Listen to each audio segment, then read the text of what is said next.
Saya justru menyatakan Bobi pasti aman. Pasti aman? Pasti aman. Jadi Bobi lahir jadi pemimpin yang kondisi tidak memungkinkan orang menangkap orang seperti Bobi.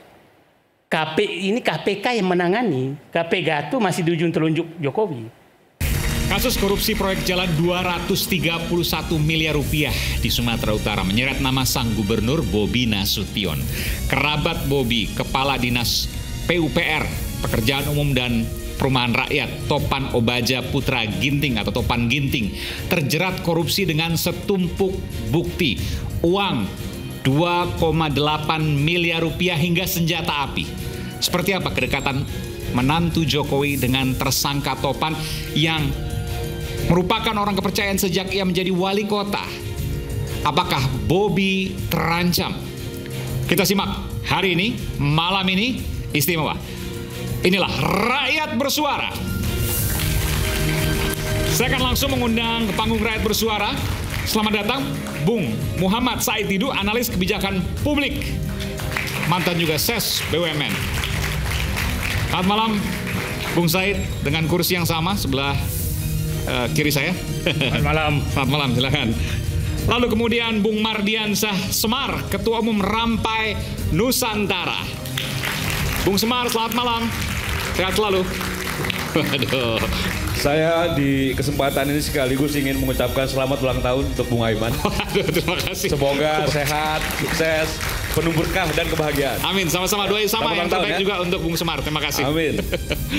Kemudian juga Bung Praswat Nugraha, penyidik KPK 2007-2021. Apa kabar Bung Praswat? Alhamdulillah sehat. Ketum IM 57 tahun berapa?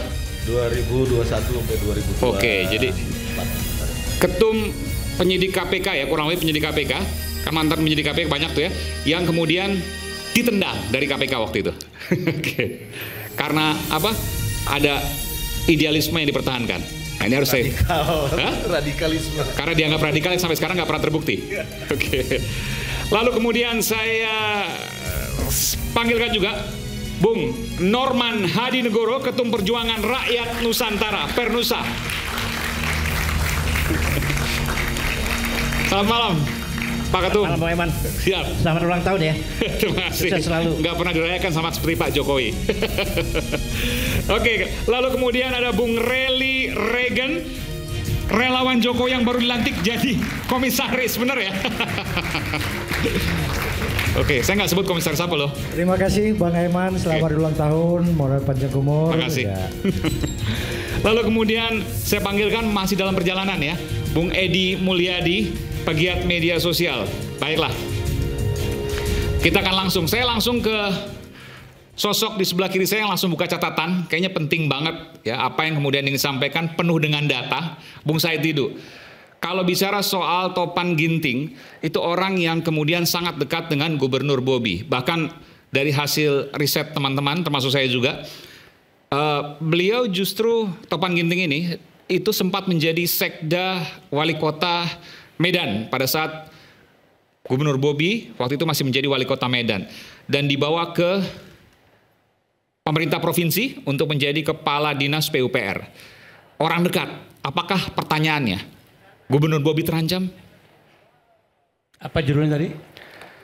Orang dekat ditangkap, Gubernur Bobi terancam? Tanda tanya. Saya justru menyatakan Bobi pasti aman. Pasti aman? Pasti aman. Oke. Jadi saya berharap Pak Mardiansah, Pak Norman, dan Pak Rally Reagan harusnya saya duduk sebelah sana. Nggak pasti aman nih, maksudnya apa nih? Alasannya Oke, gimana? Jadi Bobi lahir jadi pemimpin yang kondisi tidak memungkinkan orang menangkap orang seperti Bobi. Gimana? Ya, kondisi hukum yang tidak memungkinkan orang menangkap orang posisi seperti Bobi. Nggak mungkin menangkap seorang gubernur. Ini saya coba untuk menggali nih. Kan gubernur mungkin aja ditangkap. Ya, jadi kenapa Gubernur Bobi tidak mungkin ditangkap? Ada 5 alasan kenapa Bobi saya menyatakan aman. 1, hampir semua orang dekat kekuasaan, nanti saya ceritakan faktanya, itu tidak pernah bisa disentuh hukum. Itu satu. Dan Bobi termasuk orang dekat kekuasaan. Dia mantu Presiden Joko Widodo yang sangat dihormati oleh Presiden Prabowo. Tadi sebutkan siapa yang tidak pernah tersentuh hukum. Nanti saya ceritakan satu demi satu. Oke, silakan. Yang kedua, bahwa tidak akan bisa menyentuh orang yang menyumbang kepada kekuasaan. Menyumbang suara, menyumbang dana, menyumbang lain. Itu tidak pernah kesentuh. Nanti saya kasih contoh. Dan sepertinya korupsi ini termasuk itu. Oke, yang ketiga, dia tidak akan menyentuh orang yang jadi kacung oligarki. Tidak akan pernah kesentuh. Saya kasih contoh aja. Jadi Bobi tenang aja, kalau perlu rekreasi lah keluar negeri sama istri sama anak-anak. Kepala desa Kohot saja, kepala desa loh, sudah ditangkap dibebaskan karena dia kacung oligarki. Oligarki ini maksudnya pengusaha besar? Ya, pengusaha besar yang menyembah kekuasaan. Kasus Kohot itu adalah, yang supaya publik paham, itu adalah orang yang memagar laut di PIK 2.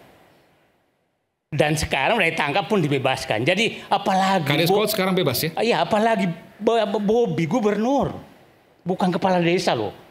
Ya. Yang keempat, tidak akan menyentuh para buzzer kekuasaan, tidak akan menyentuh. Dan yang kelima adalah ini KPK yang menangani. KPK itu masih di ujung telunjuk Jokowi. KPK masih di ujung telunjuk Pak Jokowi. Ya. Ada argumentasi soal itu?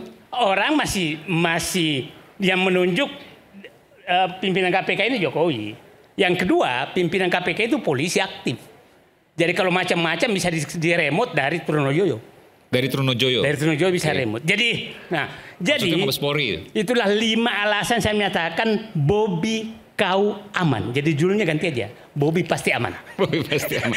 Karena tidak ada yang berani menangkap termasuk KPK. Jangan menangkap maksudnya. Menetapkan tersangka pun menurut Bung Said nggak bisa. Dan Bobi kan sudah terbukti. 3 kali kasus kan sebelumnya yang dilaporkan. Satu tentang kasus yang diungkap almarhum Faisal Basri bahwa ada kasus tentang penyelundupan nikel bersama Airlangga Hartarto. Itu kan diungkap. Dilaporkan bahwa ada kasus tentang Blok Medan yang terungkap di sidang-sidang KPK. Almarhum dia meninggal. Ya kan? Yang ketiga kasus lampu di Medan yang dikembalikan uangnya. Ini kasus keempat. Udahlah, Bobi, kau aman. Oke. Jadi yang sekarang kondisi rezim sekarang memang begitu. Jadi kondisinya yang nggak memungkinkan Bobi jangan dipanggil, ditangkap, jangan. Dipanggil pun nggak mungkin. Enggak. Mungkin dipanggil untuk membersihkan. Oke. Membersihkan. Nah, maksudnya mana? Dipanggil untuk membersihkan? Membersihkan bahwa sudah diperiksa tidak terbukti Ya udahlah, cara pembersihannya gampang. Nanti Anda jelaskan. Gugurkan kewajiban gitu. Nah, menunjukkan panggil. Makanya, yang repot sekarang rezim seperti ini orang-orang yang ketakutan itu adalah ada 4 orang yang ketakutan. Satu adalah yang membela rakyat itu ketakutan. Karena pasti membela rakyat pasti berhadapan dengan oligarki. Yang kedua, orang yang membuka kebenaran itu pasti dibenci. Karena memang kondisi hukum yang seperti itu. Yang ketiga adalah melawan kezaliman penguasa. Itu pasti tersiksa. Yang keempat adalah melawan oligarki. Hampir semua orang yang melakukan ini, saya nih langganan dipanggil penegak hukum. Edi Mulyadi teman saya, Sahganda dulu, Pak Siap semua, udah ditahan semua. Jadi, orang itulah. Kalau berbalik, maka Bobi yang terancam. Sekarang ini. Saya kasih contoh. Kenapa saya jelaskan seperti Bobi tadi. Ada 8 kasus yang menunjukkan itu. Satu, kasus Pertamina. Pertamina itu hampir 1.000 triliun loh kerugian negara. Dan sudah digeledah loh orangnya. Sampai sekarang hilang. Ya kan? Siapa menteri yang datang malam-malam ke Kejaksaan Agung? Ya kan, kita tahu semua kan. Setelah itu kan hilang. Jadi semua orang yang dekat ke kekuasaan itu pasti nggak bisa disentuh. Oke, saya harus challenge juga. Sebentar begini. Oke, Anda punya teori, tapi saya challenge juga gini. Ngapain KPK nyari kerjaan? Ia menangkap orang yang memang jelas-jelas dekat dengan Gubernur Bobi. Kalau Bobinya kemudian udah pasti tidak akan dikotak-katik. Itu kan pertanyaan, Bung Said. Bisa terjadi. Tapi saya harus bisa adil juga nih. Ya bisa juga. Ini ngapain cara nyari penyakit gitu kan? Nah, yang lain aja yang digarap. Misalnya. Ini bisa juga anak ini mulai nakal. Maksudnya? Ya mungut 10 lapor 2. Oke. Bisa kejadian. Mungut 10 lapor 2. Lapor 2. Maksudnya yang dirugikan Bobi Nasution. Ya. Bisa.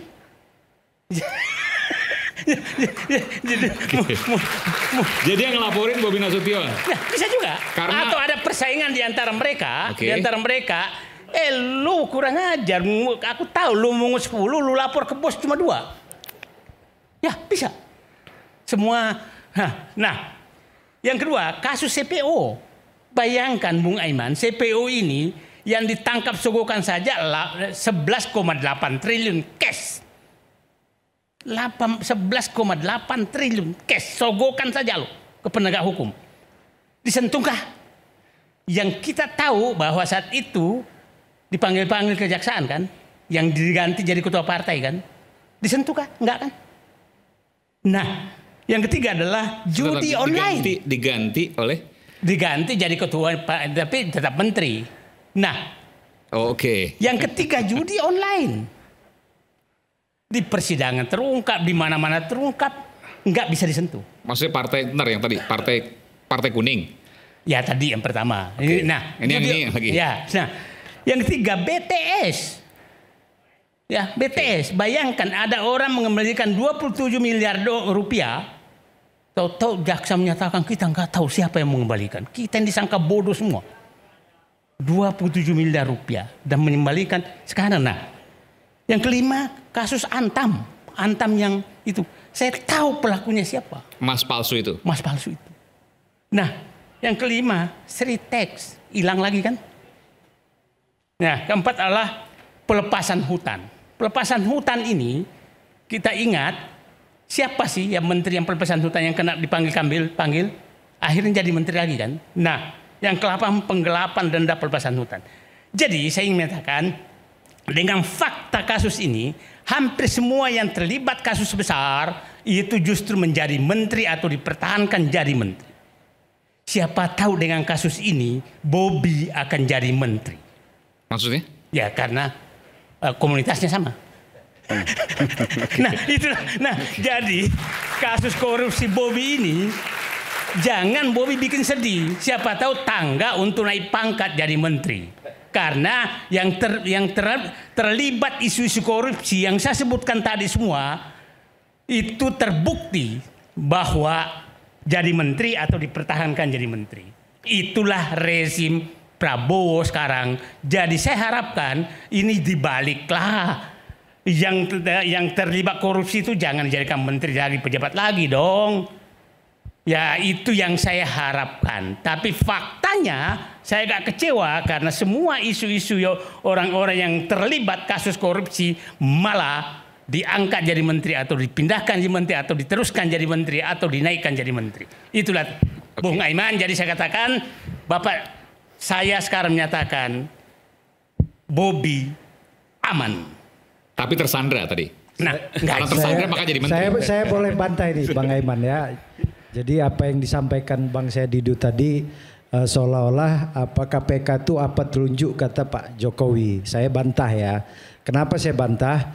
Di periode kabinet Pak Jokowi ada beberapa menteri yang di OTT oleh kawan-kawan di KPK. Terus ada beberapa pejabat kepala daerah juga yang ditangkap baik dari partai koalisi atau non koalisi yang ditangkap. Terakhir Bengkulu ya sama Maluku Utara gubernurnya di OTT oleh KPK. Nah kalau kita membuat narasi seakan-akan Pak Jokowi itu KPK hari ini adalah apa kata Pak Jokowi itu saya nggak sepakat, nggak setuju. Meskipun dia dari Polri aktif ya, karena apa namanya itu jabatan yang diseleksi sama saya rasa Komisi 3 ya, kawan-kawan Komisi 3 dan nama-nama itu ada tim selnya. Oke, kita berikan tepuk tangan dulu untuk Bung Edi Mulyadi. Silakan Bung Edi. Oke. Langsung. Terus terkait apa yang tadi disampaikan, Saudara Bobi kan jelas itu kepala dinasnya. Kita beri gambaran sedikit ya. Apa yang disampaikan Bang Sedidu, Bobi aman 100%, saya katakan dia betul itu aman. Karena nggak ada keterlibatan Bobi kalau kita lihat di dalam tindak pidana korupsi yang dilakukan oleh kepala dinas tersebut. Ini ada dua perbedaan. Ya. Aman karena kekuasaan, aman karena memang tidak ada tindak pidana. Iya. Kan sebentar, supaya ini masyarakat paham juga. Kepala dinas PU itu, Saudara Ginting, melakukan hubungan dengan balai yang terhubung dengan Kementerian PU, itu yang dilakukan Saudara Ginting itu dengan pihak ketiga pemborongnya itu tanpa sepengetahuan Saudara Bobi, dan jelas itu. Nah, apakah dengan kelakuan oknumnya apa yang disampaikan oleh Bang Sedidu tadi itu mesti dilakukan kebijakan seorang pimpinan? Saya rasa enggak. Terlalu dini saya rasa kita menyampaikan ke publik bahwa di mana. Sebentar Bang Reli, saya mesti tanyakan juga agak perdalam. Anda tahu dari mana kemudian apa yang dilakukan Kadis PUPR itu sama sekali tidak diketahui oleh gubernurnya? Lah KPK kan jelas melakukan OTT, kan ada barang bukti. Sampai dengan hari ini Gubernur Sumatera Utara Saudara Bobi kan sudah menyampaikan kami siap kapanpun diperiksa. Nggak ada Saudara Gubernur Bobi menyampaikan oh tidak, itu disampaikan siapapun KPK pengen periksa silakan. Kami terbuka dari Pemprov Sumatera Utara untuk ikut. Ini penegakan hukum murni. Itu. Oke, saya gini.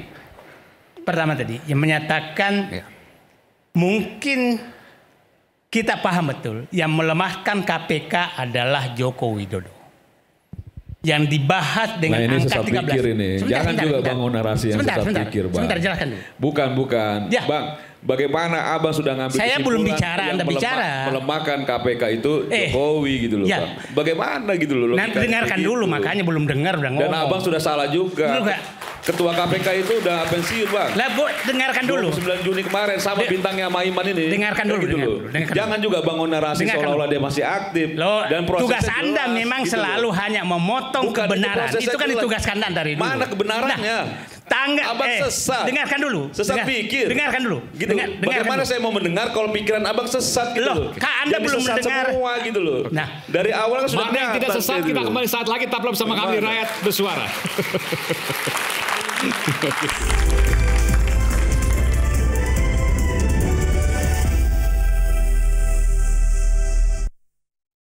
Oke, saya respect tadi ada perbincangan yang belum dilanjutkan. Silakan Bung Sedidu, jangan dipotong dulu. Jadi saya menyatakan begini, mungkin tadi Pak Regan, mungkin Pak Jokowi melihat bahwa ini penangkapan beberapa orang pejabat saat itu sehingga muncul ide untuk memindahkan KPK di bawah eksekutif. Dan itu memang lama sekali disuarakan oleh Fahri Hamzah. Lama, bukan waktu sedikit. Nah, akhirnya direvisilah undang-undang KPK kan. Dan dipanggillah ketua KPK saat itu siapa? Bukan. Agus Raharjo, ya. Dan dia sudah mengatakan. Nah, kemudian revisi undang KPK ini kan ada menarik tuh angka 13 tuh. Ya 13 hari sebelum habis masa sidang dan anggota DPR habis, dihadiri hanya 13% anggota dan dibahas hanya 13 hari. Itu angka 13. Menarik itu. Sehingga terjadi revisi. Dan maksud saya, itulah saya menyatakan sejarah pelemahan KPK ini nggak bisa dibantah. Oleh Pak Jokowi yang mengatakan. Oleh karena dipanggil, Agus Raharjo kan menjelaskan bahwa dipanggil. Nah, jadi ini sejarah. Jadi nggak usah saya biasa menyampaikan suatu fakta yang nggak terbantahkan. Bahwa Anda bantah Jokowi nggak melemahkan ya bisa saja, tapi faktanya demikian. Nah, tadi yang terkait dengan begini, terkait dengan saya menyatakan kondisi penegakan hukum mengamankan Bobi. Tapi kalau kondisi tadi kan begini, kita tahu saya ini bekas birokrat, jadi paham betul bagaimana loyalitas birokrat itu dari bawah. Kan kita tahu Pak Ginting ini kan mulai camat, terus naik PUPR Medan, naik menjadi Sekda Medan, pelaksana tugas Medan, naik menjadi PUPR Provinsi. Okay. Dan kita paham semua, nggak usah dibantah, PUPR itu adalah kasir penguasa. Bentar. PUPR kasir penguasa. Di mana? Kasir eksekutifnya. Eksekutifnya di mana-mana. Jadi kalau misalnya waktu PUPR wali kota di Pemkot Medan, kasir wali kotanya. Ya, selalu begitu. PUPR saya menyatakan bukan itu seluruh Indonesia Pemprov, gitu. Ya begitu. Kasir gubernur ya. Itu selalu di maksudnya mana? kasir itu minta duit di situ. Nah, tempat dan pencarian. duitnya duit haram kan, ini mesti di clear tempat dulu. Pencarian di situ. Duitnya duit haram dong. Nah, biasanya di situ. Biasanya duit haram. Oke. Di seluruh ini. Nah, kita tahu bahwa ini kesayangan betul. Ini kan mulai dari camat yang sangat muda, ilmunya bukan insinyur. Biasanya insinyur kan jadi PUPR itu kan. Nah, ini analisis. Nah, tapi begini, apakah salah orang punya kepercayaan? Enggak salah. Tapi bahwa disalahgunakan kepercayaan itu yang salah. Itu yang salah. Nah, sekarang saya ingin menyatakan, biarkan nanti dari KPK menjelaskan seperti apa kejadian kalau udah seperti ini. Dan kita menyatakan bahwa Bobi kan sudah menyatakan siap diperiksa. Nah, ke arah mana pemeriksaannya? Cuma saya menyatakan dari 8 contoh tadi yang sebenarnya kasus besar, kasusnya Bobi ini kecil, 28 miliar. Kasusnya pertama itu hampir 1.000 triliun. Aman kok. Timas 300 triliun. Aman kok. Maksudnya aman siapa nih? Ya orang-orang yang terlibat di puncak kekuasaan itu aman. Jadi Bobi yang diungkap hanya 28 miliar, 280 miliar, tenanglah. Kasus kecil, pejabat tinggi, kepala desa kohot saja bisa bebas, apalagi gubernur. Terima kasih. Tapi tadi sebutkan karena Gubernur Bobi tidak mengetahui apa yang dilakukan Kadis PUPR-nya. Itu biasa saja. Tidak salah menyatakan. Nanti fakta hukum yang bicara kan belum dipanggil. Nanti aja. Semua orang menyatakan saya nggak tahu. Nanti pada saat itu malah mungkin semua WA sudah dihapus. Malah nomor telepon juga sudah dihapus. Itu normal saja. Oke, silakan Pak. Ya, terima kasih. Saya itu tidak sependapat ya yang diucapkan oleh Abang. Bobi perlu dipanggil KPK. Bobi kenapa? Dipanggil KPK atau Bobi datang ke KPK. Kenapa? Karena kepresidenan sekarang ini salah satu ada pemberantasan korupsi. Walaupun kita tahu Bobi ini adalah kader Gerindra, mantunya Pak Jokowi, ya kita nggak ada pilih kasih. Kalau bicara masalah korupsi, kita siap itu untuk memberantasnya. Kita ini siapa maksudnya? Ya kita. Oke. Ya. Bagus. Satu. Kedua, saya belum tahu persis ya masalah kasus ini. Ini kasusnya ini kan pemenang tendernya juga belum ada. Proyek itu juga belum dikerjakan.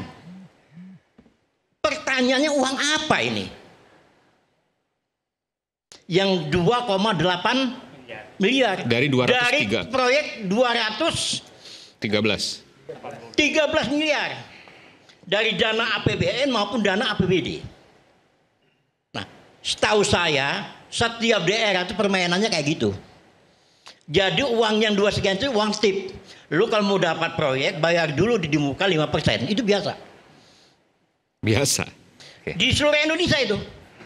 Ya, jadi saya lihat Bobi ini pembuka jalan sebenarnya. Di daerah itu yang namanya pengusaha itu hidupnya dari proyek APBN maupun APBD. Jadi kalau Anda mau Bung Aiman mengambil proyek, nyogok dulu sama penguasa. Lu berani bayar berapa ke saya? Bahwa saya kasih itu proyek. Proyeknya belum jalan tapi udah dikasih duluan. Ini belum pejabat. jalan nih katanya nih. Oke. Ini belum jalan. Mungkin Bobi nggak sengaja datang pakai mobil rame-rame. Ini jalan mau diperbaiki. Uang itu juga kan bukan uangnya zamannya Bobi jadi gubernur. Sebelumnya uang itu sudah ada. Setahu saya Bobi nggak tahu menahu gitu-gituan tuh. Nah kebetulan yang kepercayaan Bobi ini mungkin pengusaha itu merayu. Proyek itu kasih ke saya. Ini ada uang, bisa terjadi. Ya. Kalau saya melihat Bang, ini adalah pembuka. Pembuka ini akan terjadi di daerah-daerah lain. Di daerah lain itu lebih kasar tuh. Makanya pembangunan di daerah itu mutunya nggak ada. Nggak ada mutunya. Nah jadi kenapa saya bilang bahwa perlu Bobi itu datang ke KPK. Atau KPK panggil Bobi untuk minta kejelasan. Kenapa? Karena opini masyarakat itu kan beda. Dan pasti Gubernur Bobi tidak tahu menahu soal ini. Saya berkeyakinan. Tidak tahu menahu. Tidak tahu menahu. Oke. Karena ini masalah proyeknya belum ada. Yang saya dengar. Baru mau ditenderin. Nah pengusaha ini yang mau tender itu mau merayu. Kasih kemenangan untuk saya. Nah itu terima kasih. Oke. Ada. Selain. Ya. Cek. Langsung apa? Cek, ada ya? Iya. Oke. Bismillahirrahmanirrahim. Assalamualaikum warahmatullahi wabarakatuh. Waalaikumsalam. Mohon maaf sebelumnya ya. Saya sampai ganti pakai Gojek loh sebetulnya. Tapi ya. Saya cuma lihat judulnya dialog ini apa ya? Kalau bahasa Bang Said Didu pagi tadi di Twitternya ngimpi gitu loh. Orang dekat, apa tadi jadi? Orang dekat ditangkap, Bobi terancam. Itu ngimpi, tapi nggak apa-apa. Ngimpi kan sah juga. Kenapa mimpi itu? Ngimpinya karena tadi bahwa saya telat, tapi tadi saya sempat tangkap bahwa kalau sampai sekarang bukan cuma Bobi, tapi lingkaran kekuasaan aman-aman saja, itu karena memang kekuasaan yang melindunginya. Bukan nggak ada bukti, bukan nggak ada fakta, bukan nggak ada saksi, selalu karena kekuasaan. Dan itu kita bisa, saya ngalami sendiri kan. Saya bertarung di Pengadilan Negeri Jakarta Pusat melawan Jokowi pada 2 kasus. Kasus pertama adalah saya bersama 6 orang lain, Habib Rizik, Mayor Jenderal Sunarko, Munarman dan lain-lainnya, menggugat kebohongan Jokowi sejak gubernur. Kita uraikan dengan kebohongan itu kita merugi begini. Jangankan datang, KTP aslinya saja enggak.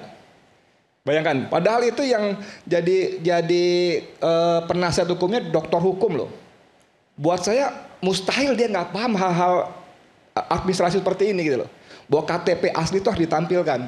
Itu pun nggak, hanya fotokopinya. Dan itu kita bermain-main di soal administrasi beberapa kali sidang. Sampai akhirnya tiba-tiba PN Jakpus menggugurkan gugatan kita. Kita maju banding, PT kalah juga. Yang kedua saya menggugat, kalau nggak Bang Said nggak ikut juga. Jokowi dan kawan-kawan ada si siapa Erlangga Hartarto, ada Aguan segala macam di PIK 2. Sampai hari ini nggak pernah muncul juga. Berputar-putar di soal administrasi dan sebagainya. Jadi kembali soal Bobi tadi, apalagi tadi Bang Said bilang ini recehan sekali 213 miliar. Nah, yang 4 triliun itu. Hah? 1/4 triliun hampir. Memang, tapi coba tadi disebut ada Timah yang 300 triliun, ada BBM yang hampir 1000 triliun, bahkan dalam persidangan Abdul Ghani Kasuba, Gubernur Maluku jelas disebut Blok Medan, disentuh juga enggak. Jadi memang selama ini ya begitulah, makanya saya sebetulnya senang juga lihat judul itu, orang dekat ditangkap, Bobi terancam. Ya sebagai sebuah cita-cita dan harapan bolehlah gitu loh. Cuman tapi fakta-faktanya memang seperti itu. Kalau ditanya apa ada peran Jokowi di sini, ya tentu tidak ada. Saya berani bilang gitu Bang Said ya. Tapi bahwa di belakang ini jauh sebelumnya bagaimana dia menempatkan orang-orang dan sebagainya, itu sudah hampir pasti. Dan itu yang menurut Anda membuat Gubernur Bobi ini aman? Aman. penempatan orang-orang yang sudah diset sejak dulu oleh Pak Jokowi. Iya. Oke. Orang-orang di mana nih? Di semua lini, dimulai di lingkaran istana, kepala daerah segala macam. Yang kemarin sempat heboh dan tidak terklarifikasi adalah obrolan Jokowi, siapa mantan Kapolda Jateng, yang sekarang jadi Gubernur Jateng, sama wakil calon wagubnya. Jadi nanti Pak Lutfi ke Jawa Tengah, ya. Tapi setelah itu nanti Pak Lutfi ke kabinet. Nanti Kaisang yang ke Jateng. Siapa? Ini kan nggak dibantah gitu loh. Walaupun suara bisa aja dipalsu-palsu galam, tapi nggak dibantah gitu loh. Nah ini kan salah satu bukti bahwa cawe-cawe dia tuh merambah ke segenap lini. Dan ketika waktu itu menjelang pilkada, coba videonya beredar di mana-mana. Saya titip kabupaten, saya titip wali kota, saya titip kabupaten. Jadi jasa titipan kan? Itu luar biasa itu. Nah, makanya bolehlah Iman kasih judul orang dekat tertangkap, Bobi terancam, itu bolehlah. Tapi untuk sampai pada realita, Anda nggak percaya itu? Kalau judulnya kan ada tanya. Saya ingin percaya sebetulnya, tapi terlalu berat percaya itu dibangun gitu. Oke. Bung Semar, silakan. Ya. Pertama yang ingin kita sampaikan itu bahwa soal hukum itu selalu ada asas praduga tak bersalah. Jadi jangan juga akhirnya mengambil satu kesimpulan seolah-olah ini aman karena bagian dari oligarki. Aman bagian dari kekuasaan. Tidak ada warga negara di Indonesia ini satupun aman karena soal kedekatan, kecuali memang dia tidak terlibat.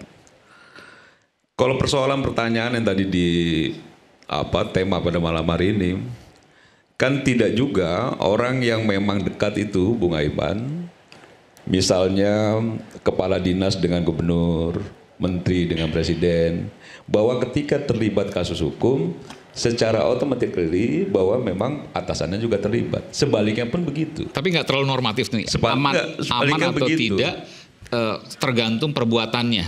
Ya memang. Nggak terlalu polos gitu. Ya memang. Jadi kalau misalnya dulu Andi Malarangeng ditangkap kurang dekat apa Andi Malarangeng dengan SBY? Juru bicara dan lain sebagainya. Dia ditangkap.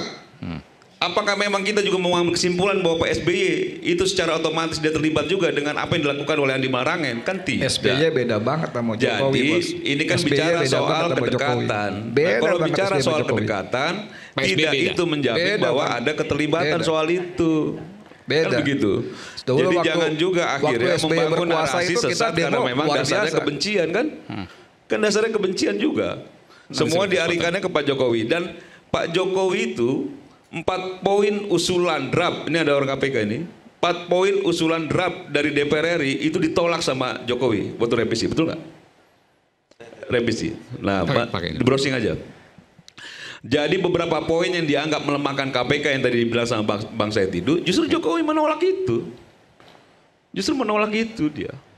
Soal koordinasi, penyadapan dengan kejaksaan dan lain sebagainya, itu Jokowi menolak dengan tegas. Jadi kalau misalnya memang secara data bisa dikulik lagi, silakan dikulik bahwa Jokowi justru memperkuat bahwa memang bahwa itu tidak bisa juga akhirnya terhenti soal revisi kan soal lain. Tapi sikap Jokowi terhadap revisi undang-undang clear gitu loh, clear bahwa dia menolak beberapa poin itu. Kalau misalnya Pak Jokowi memperkuat, Anda nggak keluar gitu, Anda nggak ngomong gitu. Ya saya nggak perlu ngomong itu karena faktanya memang saya sudah. Iya, jadi maksud saya. Jadi nggak perlu diomongin Bang. Maksud saya justru kalau yang keluar ini kan justru malah ditampung juga sama Polri yang institusinya juga di bawah presiden. Nggak ada kaitan ke Pak Jokowi. Iya, nggak ada kaitan. Saya boleh ngomong. Apa? Bergabungnya kami kepada Polri itu bukan pada saat itu kemudian dari KPK terus itu dikeluarkan lalu kemudian kami bergabung karena memang harus bergabung, bukan. Itu pun sudah merupakan pelanggaran hukum, Bung Aiman, karena sebenarnya berdasarkan putusan MK, putusan hak asasi manusia, Komnas HAM dan lain-lain, itu kami harusnya diangkat di KPK. Kembali lagi karena Undang-Undang 19 2019 menyatakan bahwa seluruh pegawai KPK adalah aparatur sipil negara. Jadi gitu. Jadi otomatis kami itu menjadi ASN itu by law. Jadi itu adalah perintah undang-undang. Jadi bukan kemudian kami diberhentikan terus itu mana lembaga negara yang mau memasukkan atau mau menerima, bukan, tapi Undang-Undang 2019 menyatakan bahwa kami adalah aparatur sipil negara. Ya. Jadi soal kemudian kami berdinas di mana saja itu nggak ada masalah karena baik undang-undang itu harusnya memang KPK yang mengangkat. Tapi Anda mengatakan tadi bahwa Pak Jokowi menurut Bung Semar kan tidak memperlemah KPK, justru malah memperkuat. Anda membantah itu nggak? Ini saya jadi baca begini, ya. Lebih baik mungkin Bang. Presiden Jokowi tolak 4 usulan revisi Undang-Undang KPK oleh DPR. Nah ini jadi 4 poin yang disampaikan oleh DPR yang memang itu bagian dari nyawanya revisi undang-undang itu yang dianggap pelemahan kan ditolak juga sama Presiden. Contohnya apa salah satu misalnya? Misalnya soal koordinasi ya, saya tidak setuju terhadap beberapa substansi RUU inisiatif DPR yang berpotensi mengurangi efektivitas tugas KPK, kata Presiden. Jadi pertama, Presiden tidak menyetujui pandangan bahwa KPK harus mendapatkan izin terlebih dahulu dari pihak eksternal untuk melakukan penyadapan. Jadi maksud saya, ketika dibangun narasi seolah-olah bahwa Jokowi selalu dianggap melemahkan KPK, kan faktanya kan juga bahwa Jokowi justru yang Bung Aiman, ini kan nah soal sekarang kita bicara soal Bobi. Ada itu Bung Kita Aiman. itu kan bicara soal hukum, ya bagaimana orang mempertanggungjawabkan perilaku individunya. Oke. Kan begitu, perilaku individu. Jangan juga soal Gubernur Bobi belakang dulu, soal KPK dulu. Ada yang mau disampaikan soal ini? Oke, jadi kan suka ada istilah emak-emak tuh kalau naik motor sen ke kiri beloknya ke kanan. Nah ini seuzon lagi. Nah ini seuzon lagi. Itu terjadi gitu pada Jokowi. Ya itu seuzon. Bagaimana namanya. Misalnya ketika ya, itu Papa minta saham, namanya, gitu loh. Dia bilang kan depan wartawan. Ya seuzonnya kan gitu. Loh buktinya kan sekarang sudah ditangkap Pak itu siapa namanya? Ya faktanya kan Pak Jokowi yang menolak usulan DPR RI revisi. Padahal saya kalau diadu, lu percaya siapa ya? Lu percaya Agus Raharjo apa Jokowi? Gue 2000% percaya Agus Raharjo. Saya tiba-tiba yang menyatakan dipanggil. Waktu itu Pak Agus Raharjo bahwa dipanggil, tiba-tiba belum duduk dia hentikan. Kasus Setia Novanto waktu itu. Agus Raharjo bingung. Hentikan apa? Ternyata diminta menghentikan kasus Papa minta saham yang melibatkan ini soal pelemahan kan. Tapi kan di depan media KPK. Wartawan kan, loh saya bukti jalan kan faktanya jelas pelemahan KPK itu Jokowi menolak itu. Nah jadi maksudnya begini, dia boleh aja baca berita menolak 4 hal bla bla bla. Bukan berita itu, tapi bahwa itu memang beritanya adalah menyampaikan apa yang disampaikan oleh Presiden gitu loh. Bukan tidak soal seperti itu gitu loh. Saya selalu melihat gitu loh. Dia tuh berkata sebaliknya. Misalnya jadi kasih contoh lagi. Bobi ke Pak Jokowi, contoh lagi. Lain ke Pak Jokowi. Anak-anak saya enggak suka politik. Gitu loh. Nah, kan misalnya ada contoh lagi. Ini terlalu banyak ya kalau kita ada 11.000 triliun, ada 6.000 unit yang sudah dipesan, ada berhenti impor, stop utang. Itu kan semua ditabrak. Jadi apapun yang dia katakan itu kita mesti bacanya sebaliknya, siap-siap begitu. Pada kasus yang dibaca jadi 4 itu saya nggak percaya. Kan kita harus pertegas juga bahwa ini korelasinya dengan apa penangkapan Kadis PU di Sumatera Utara itu, ini kan poin yang dibahas. Jadi apa iya keterlibatan seorang anak mantan pejabat selalu dikait-kaitkan dengan rejim sebelumnya dengan sekarang pemerintahan Pak Prabowo Gibran. Hari ini jelas Pak Prabowo dari awal beliau dilantik sebagai presiden menyatakan bahwa perang terhadap korupsi. Itulah yang dilakukan oleh kawan-kawan di Kejaksaan Agung, melakukan penangkapan di beberapa swasta atau pemerintah. Nah kawan-kawan di KPK juga melakukan itu juga, buktinya kan gak ada tebang pilih. Coba kalau nanti dia yang ditangkap ini, wah itu kenapa? Jadi tadi apa yang disampaikan Kanjeng Nomron, memang sebaiknya saudara Bobi datang ke KPK atau KPK memanggilkan. Karena saudara Bobi sudah bilang, kapanpun KPK memanggil pihak dari Sumatera siap, itu. Jadi gini, saya yakin kita semua sepakat bahwa Prabowo harus memberantas korupsi. Setuju. Yang paling bahaya adalah Kalau pas mencapai puncaknya, pelaku utamanya langsung dia kendor. Itu yang paling kita takutkan. Akhirnya yang masuk penjara hanya orang-orang pinggirannya. 8 kasus saya sampaikan tadi itu fakta bahwa setelah masuk ke puncaknya berhenti. Dan itu terjadi di rezim Prabowo. Saya rasa Bang Said. Jadilah ini kebetulan. Jadi maksud saya kita menuntut Prabowo menuntaskan pemberantasan korupsi sampai pelaku utamanya. Saya rasa Bang Said ya, apa yang dilakukan oleh pihak-pihak kawan-kawan di Kejaksaan hari ini di kabinet Pak Prabowo Gibran itu sudah sangat fantastis ya. Bagaimana hari ini Kejagung melakukan apakah nanti kasus Bobi Nasution juga akan fantastis terkait dinas PUPR ya? Isu hangat kadang bikin penat, apalagi kalau kita tidak bisa mencerna dengan cermat. Jangan lupa secangkir kopi hangat yang nikmat untuk menemani kebersamaan dalam program Rakyat Bersuara bersama saya Aiman Wicaksono. Saya akan segera kembali.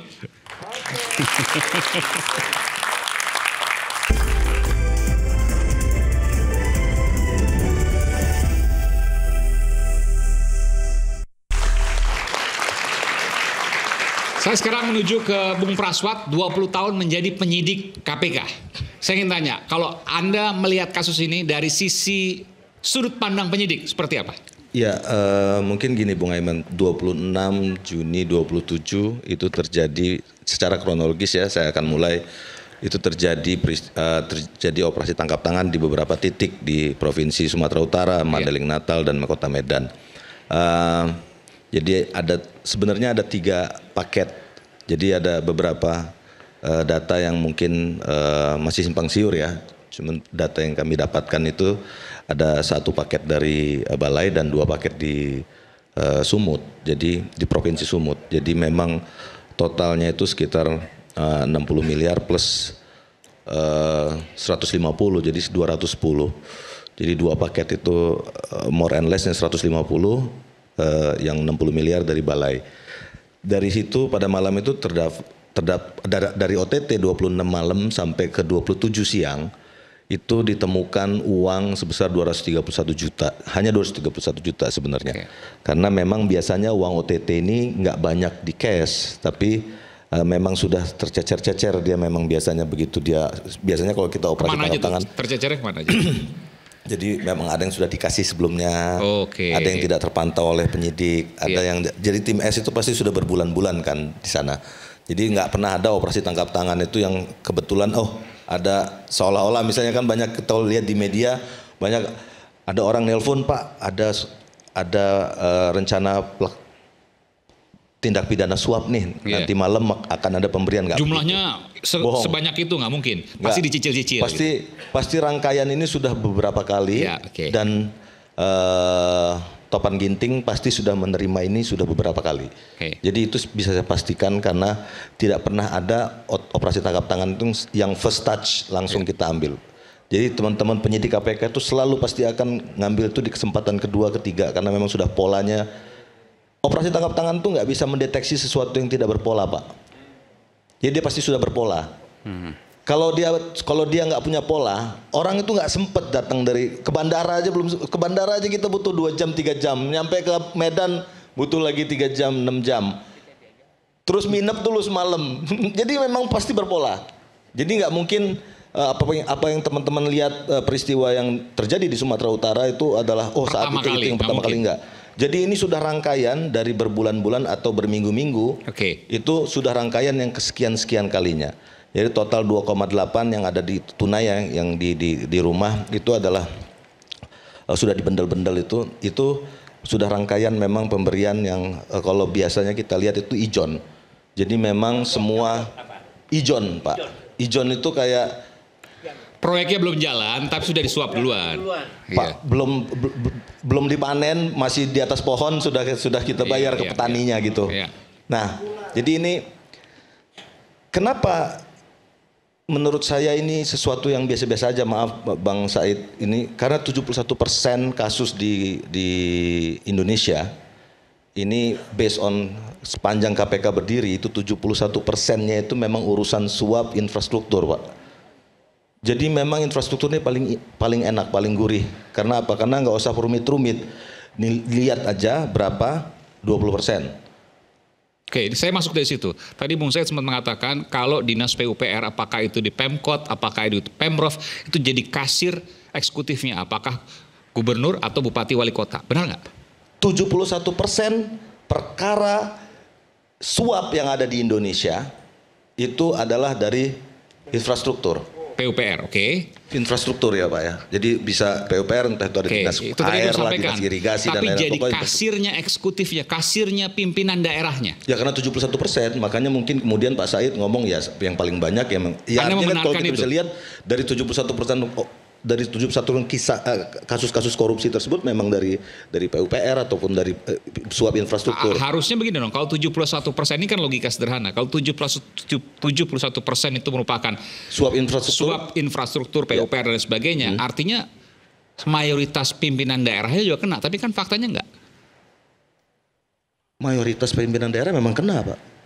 Kan enggak semua kepala dinas kena. Enggak semua kepala daerah kena. Harusnya mayoritasnya kena dong pimpinan daerah. Tapi mayoritasnya kena. Mayoritasnya kena. Jadi di KPK itu kasus kalau sudah suap infrastruktur, saya malah mungkin berapa persen itu? Saya nggak bisa ngelihat sekian persennya, tapi mayoritas. Dari 71% tersebut yang itu mayoritas adalah pimpinan daerah pasti kena. Mayoritas, jadi masalah gini, ini kita bongkar ya. Karena uang ini mengalirnya ke pimpinan daerah. 71% korupsi daerah itu terkait dengan infrastruktur fisik, betul. Dan dari kasus itu mayoritas pimpinan daerahnya apakah gubernur, bupati, wali kota pasti kena. Kena. Ini kita ngomong objektif data ya Pak ya. Karena kena. Kenapa? Karena rata-rata jadi gini, yang harus kita sadari dulu bahwa korupsi itu sebenarnya bukan kerugian keuangan negara Pak. Cuman di Indonesia aja anomali. Korupsi itu harus dia nanya berapa kerugian keuangan negaranya. Bukan, korupsi itu suap. Jadi seluruh dunia, makanya begitu Indonesia yang ikut COSP misalnya, Anti Corruption Summit di Atlanta, tahun ini insya Allah di Qatar, kemarin saya Southeast Asia, Anti Corruption Summit, itu mereka nggak di Amerika, di Australia dan lain-lain itu bingung dengan state laws itu apa. Karena korupsi itu adalah bribery, suap, curang, fraud, gitu loh. Jadi perbuatan curang, kalau secara materialnya suap. Nggak selalu bicara kerugian negara. Bukan nggak selalu, nggak pernah berbicara kerugian. Cuman di Indonesia karena tahun 58 kita mengakuisisi BUMN yang dari aset-aset Belanda itu dalam proses akuisisinya korup semua. Oke, Anda mau mengatakan apa di kasus ini maksudnya? Jadi dalam kasus ini sebenarnya ya memang kasus ini adalah potret korupsi yang sebenarnya, Bung Aiman, di Indonesia. Suap itu adalah jantungnya korupsi dan suap infrastruktur adalah jantungnya perkara di Indonesia. Dan Anda mengatakan ketika itu terjadi di daerah, maka gubernurnya, wali kotanya, bupatinya biasanya kena. Oke. Ada ya menurut saya begini ya. Saya kembali lagi bahwa soal kasus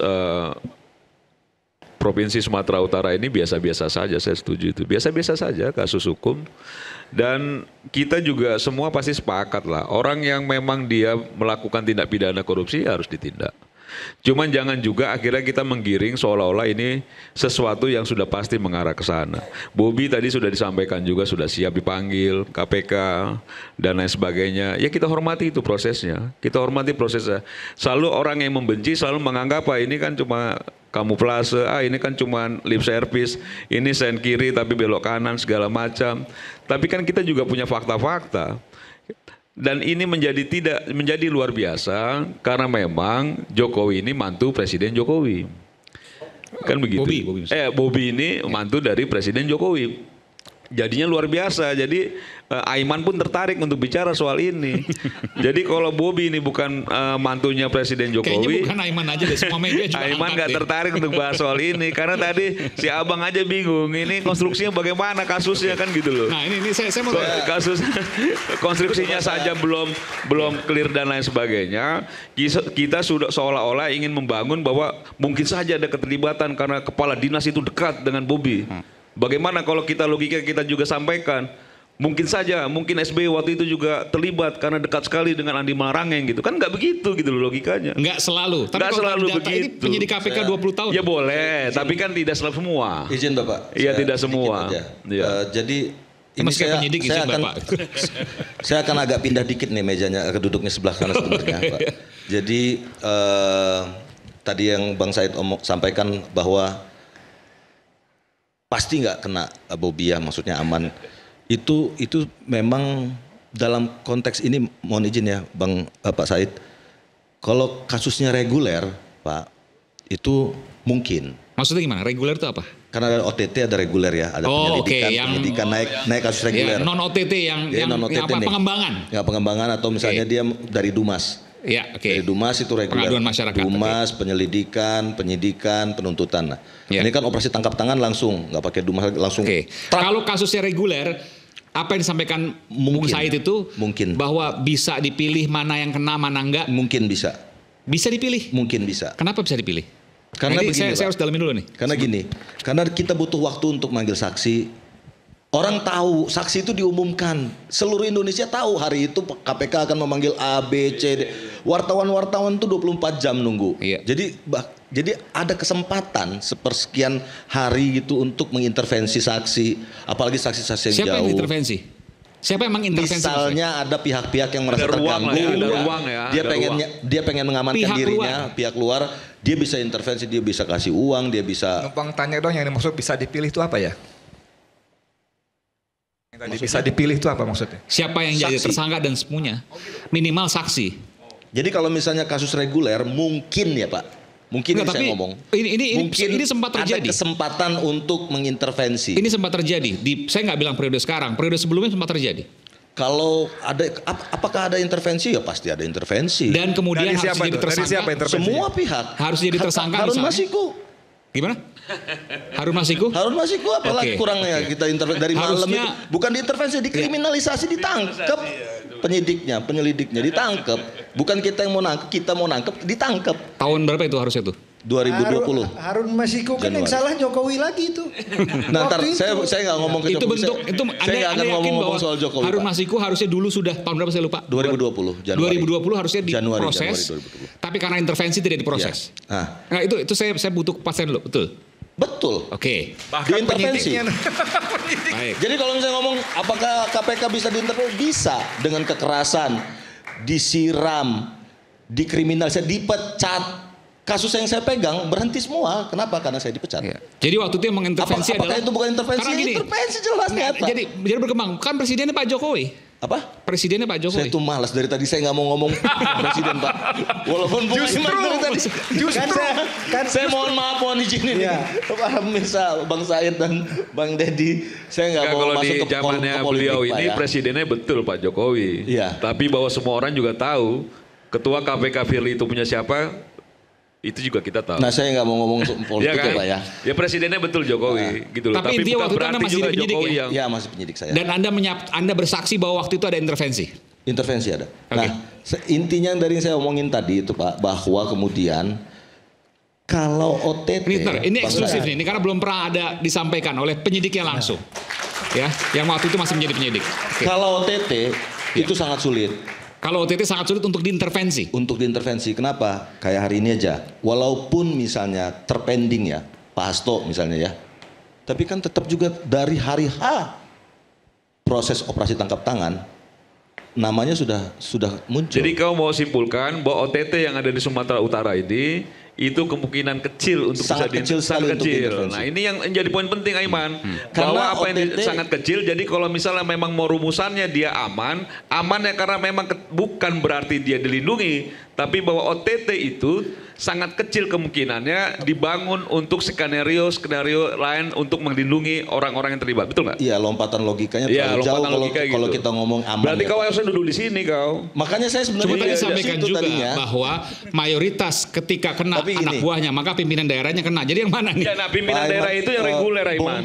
Ini kayaknya yang reguler ini, yang mayoritas OTT itu sulit diintervensi, makanya KPK itu saat itu betul-betul revisi 2019 itu kan memperkecil kemampuan KPK untuk OTT. Jadi saat itu penyadapan harus minta izin dan lain-lain sebagaimana diulas tadi ya. Nah, lalu kemudian kenapa kok mereka semua alergi di OTT? Makanya di era Firly Bahuri itu OTT itu paling 12 setahun. Sebelumnya itu sekarang nggak bisa 28 nyaris kali. Tidak bisa disetir, nyaris nggak bisa direkayasa, nyaris nggak bisa diintervensi. Karena OTT itu kepalanya kayak kepala ular itu kita nggak pernah tahu ujungnya kemana. Tapi kan bisa dilokalisir. Nggak bisa, Pak. Nggak bisa. Jadi, apa bedanya dengan penyelidikan? Contohnya pengembangan. Contohnya gini. Jangan dipaksa. Pada saat bansos. Nah, ini perlu. Ketika gini, saya harus bayangkan juga supaya publik juga bisa paham. Ya. Ketika OTT katakanlah A, B, C dia kena tersangka, tertangkap tangan. Ya. Oke. Kemudian dalam pengembangan penyelidikan ada D, E, F yang seharusnya kena, F-nya diumpetin. F-nya disimpan. Kan mungkin saja ada waktu sebulan, 2 bulan, 3 bulan. Ini kan logika sederhana. Apa bedanya? Kalau sebulan 2 bulan betul, tapi kalau malam itu nggak bisa. Iya, malam itu kan yang nggak kena bisa. OTT. Tapi kemudian pengembangannya bisa dong diintervensi. Yang apa? Pengembangan setelah OTT. Kalau pengembangannya itu reguler masuknya, Pak. Bisa. Reguler. Artinya bisa. Bisa. Yang operasi tangkap tangan hari hanya itu. Oke. Jadi itu saya ini ya. Yang dimaksud beliau supaya clear ya. OTT pada hari H itu tidak mungkin intervensi. Di titik hari tapi itu. Tapi pengembangan itu udah masuk jalur reguler. Iya. Bukan lagi OTT, gitu loh Pak, supaya clear. Yeah. Nah, itu jadi maksud saya. Sebenarnya Pak Said, kalau misalnya ini sangat berbahaya memang kalau misalnya kita mau desain misalnya orang, ini kan tangan kanannya Bobi. Saya bisa ngomong begitu karena dia memang sudah dari Kadis PU dari sejak kota. Terus jadi sekda juga 2002-2023 dia 2 tahun jadi Kadis PU Kota ya nih ya. Terus lalu kemudian setahun jadi PJ Sekda, tetap jadi Kadis PU Kota.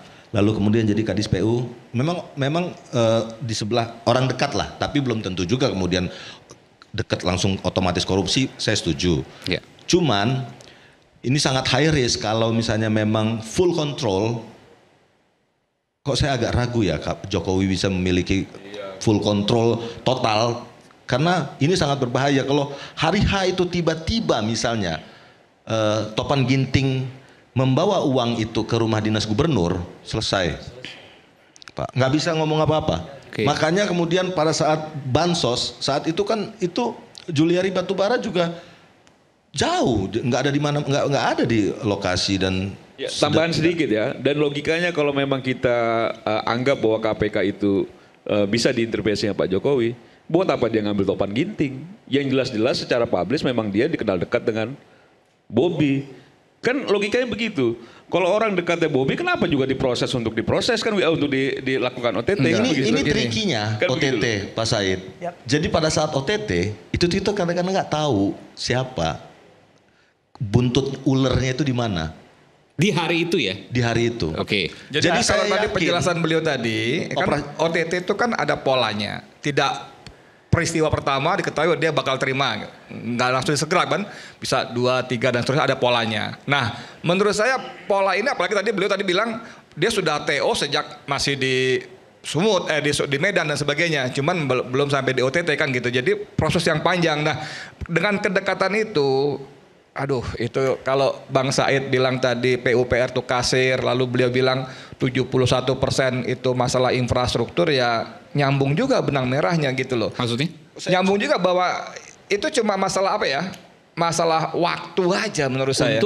Untuk pada saatnya tadi seperti judul kita, apakah Bobi akan jadi berbahaya posisinya gitu, asal waktu aja. Cuman ini yang jadi Anda meyakini bahwa posisi Bobi terancam saat ini? Harusnya terancam. Kita kembali saat lagi, tetap bersama kami di Rakyat Bersuara.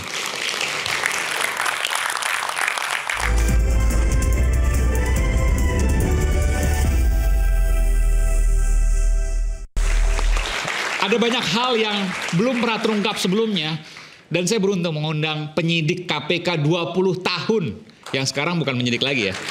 Oke, sekarang ada. 20 tahun luar biasa loh, dari awal KPK mungkin waktu itu ya. Pakai ini Bang, sorry Bang. Angkatan kedua, Bung. Angkatan kedua, tahun berapa tuh?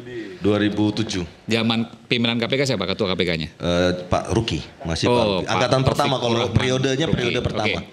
Saya ingin tanya soal ini. Anda katakan tadi bahwa operasi tangkap tangan OTT itu nggak akan bisa disetir. Kalau malam itu Gubernur Bobi terlibat, maka langsung ditangkap. Langsung diambil. Dan nggak mungkin bisa direkayasa dalam tanda kutip. Kalau on the spot pada hari H detik alirannya itu, segala macam. Tanggal 26, 27 itu nggak bisa. Ada Rp1 pun ku Gubernur pasti nggak bisa. Diumumkan pasti saat langsung, itu. Karena itu kan nggak bisa. Jangan dulu deh, nggak bisa. Nggak bisa. Kenapa? Karena melibatkan berapa direktorat itu Pak ya. Dari direktorat surveillance, pengaduan masyarakat, penyelidikan, penyidikan. Nggak bisa dikondisikan semua. Ya artinya kita mau misalnya masing-masing direktorat dari 6 direktorat itu sampai ke penyadapan ya, direktorat Indah itu misalnya 6 direktorat itu 1 satgas, artinya 6 satgas. 6 satgas kali 5 30 orang. Pimpinan, Dirlit, Dirdik, Dirtut, pimpinan 5. Nggak mungkin itu ya. Sekitar 50 something lah ya. Oke, dan itu nggak pernah ada sejarahnya OTT bisa dikendalikan. Sepengetahuan Anda. Ini penyidik Harun Masiku diintervensi ya? Ya enggak, ini OTT, kita bicara OTT. Saya mau bicara. OTT Harun Masiku itu diintervensi itu OTT. Itu OTT, oke. Jadi di high. Tapi kan Harun Masikunya enggak intercept di tengah tuh. Kalau Harun Masiku. Oke. Itu intervensi namanya dong. Tim lidik, tim sidiknya itu ditangkap di tengah-tengah. Harusnya 2020 Harun Masiku tertangkap. Harusnya ditangkap. Udah ketahuan lokasinya. Tapi kita yang ditangkap. Lokasi waktu itu di mana Harun Masiku? Di sekitaran PT IKA. Oh, Anda tahu waktu itu? Anda penyidiknya bukan? Saya bukan penyidik operasi penangkapan, tapi saya pengejarannya setelah dia buron, saya masuk. Tapi itu membutuhkan upaya yang luar biasa waktu itu. Dan sampai sekarang bahkan kan nggak ketangkap. Dan itu yang salah Jokowi pasti. Iya, betul lah. Nggak, artinya kan begini.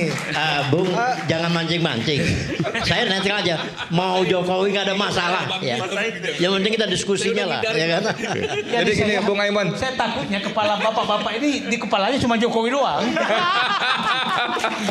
Bung, ini kan tadi saya hargai betul ya pengalaman dia 20 tahun di KPK. Lalu ada dan membuka yang belum pernah terbuka sebelumnya. Ya, disampaikan juga bahwa kalau OTT itu sebetulnya harus sedikit diralat. Jadi Harun Masiku waktu itu ada di PT IKA. Nah, maksud saya 2020 luar biasa. Jadi bukan tidak bisa diintervensi, nyaris tidak bisa diintervensi karena faktanya terjadi kan. Saya baca cerita Harun Masiku itu seru sekali, teman-teman penyidik itu bahkan kemudian dikurung di dalam sebuah ruangan, dipaksa tes narkoba, tiba-tiba dianggap positif dan sebagainya. Itu kan intervensi sekali, padahal itu operasi OTT gitu loh. Nah, ya nanti kan bilang kata dia lagi, itu kan tahun-tahun itu beliaunya masih ada di situ. Tadi waktu kita ngobrol pada tahun 2019 terjadi pelemahan yang luar biasa sampai Firly duduk di situ, kemudian RUU-nya direvisi sampai terjadi penolakan anak-anak STM juga turun. Itu kan luar biasa sekali. Padahal sebelumnya kan dia cerita kepada siapa ya, Najwa Shihab atau siapa kan, ya harus diperkuat. Enggak, saya kan mau mempertegas.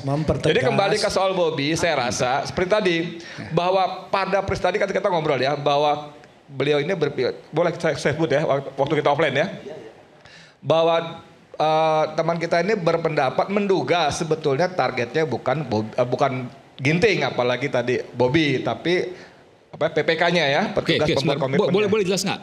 Jadi pada saat OTT ini tidak mungkin menarget Kadis PUPR Topan Ginting, apalagi Bobi Nasution. Bukan.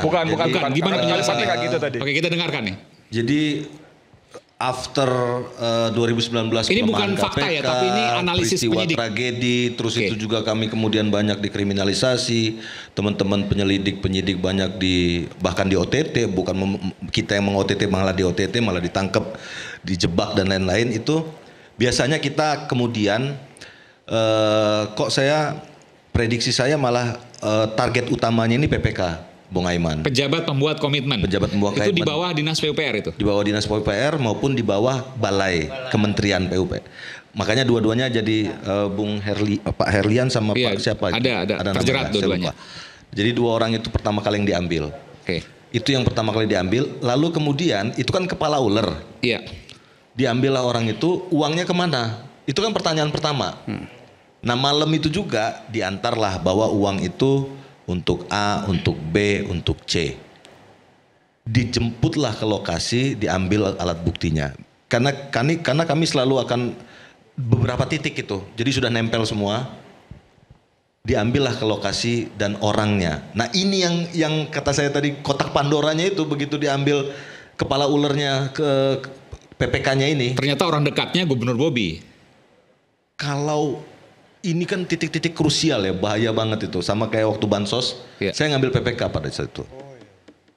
Hanya PPK, eselon 4 atau eselon 5 gitu. Waktu nggak tahu waktu itu menterinya? Belum tahu. Masa nggak tahu menterinya waktu itu Juliari Batubara? Tapi kalau KPK turun itu ada izin atasan ya? Oh pasti. Termasuk ke wilayah segala macam. Pasti. Berarti clear Aiman. Kalau misalnya pakai izin atasan segala macam, kalau atasannya atau pimpinan KPK itu bagian dari kekuasaan Pak Jokowi, harusnya nggak keluar izin itu untuk masuk ke Sumatera Utara, karena memang beresiko misalnya begitu. Ya, kan begitu aja logikanya. Berarti kan nggak akan ada juga OTT ketika memang dianggap KPK itu yang tadi disampaikan bahwa itu bagian dari kekuasaan yang bisa diintervensi oleh Pak Jokowi. Clear bisa diacak-acak Sumatera Utara menurut Sumatera Utara kan ada berapa puluh kabupaten, Pak. Iya. Tapi kan resiko. Jadi kalau resiko sebenarnya seluruh Indonesia, Pak. Bukan begini, ini logika Bung Semar masuk maksud saya. Kalau misalnya itu terkait dengan kekuasaan, kenapa ngacak-ngacak Sumatera Utara yang mungkin saja bisa langsung ke ring satunya Gubernur Bobi yang katanya dilindungi. Nah, itu menurut saya memang agak-agak lompat logikanya terlalu jauh ya Pak ya. Kalau kita mau kebawa ke Jokowi terus agak kejauhan Pak. Enggak, tapi kan bahwa Anda katakan bahwa bisa diintervensi. Enggak, ini maksudnya gini, maksudnya ini menjawab apa yang disampaikan tadi, lingkaran kekuasaan itu bisa diintervensi, aparat penegak hukum masuk. Kalau saudara Bobi ini bisa diintervensi melalui KPK, aparat penegak hukum yang di KPK itu tidak akan masuk ke Sumatera Utara. Hei kau ketua KPK jangan coba-coba ya masuk Sumatera Utara kalau bisa diintervensi. Karena berisiko. Karena berisiko. Artinya gue cari aman aja dong. Gue cari yang di timur-timur deh. Nah berarti ini terjawab Bung Aiman. Itu tidak bisa serta-merta. Artinya nggak ada ini cawe-cawenya. Ya baguslah kalau gitu. Operasi tangkap tangan ini gini bapak-bapak sekalian. Operasi tangkap tangan itu nggak bisa diatur wilayahnya. Jadi begini, tim-tim penyelidik ini yang berangkat itu bukan mau OTT.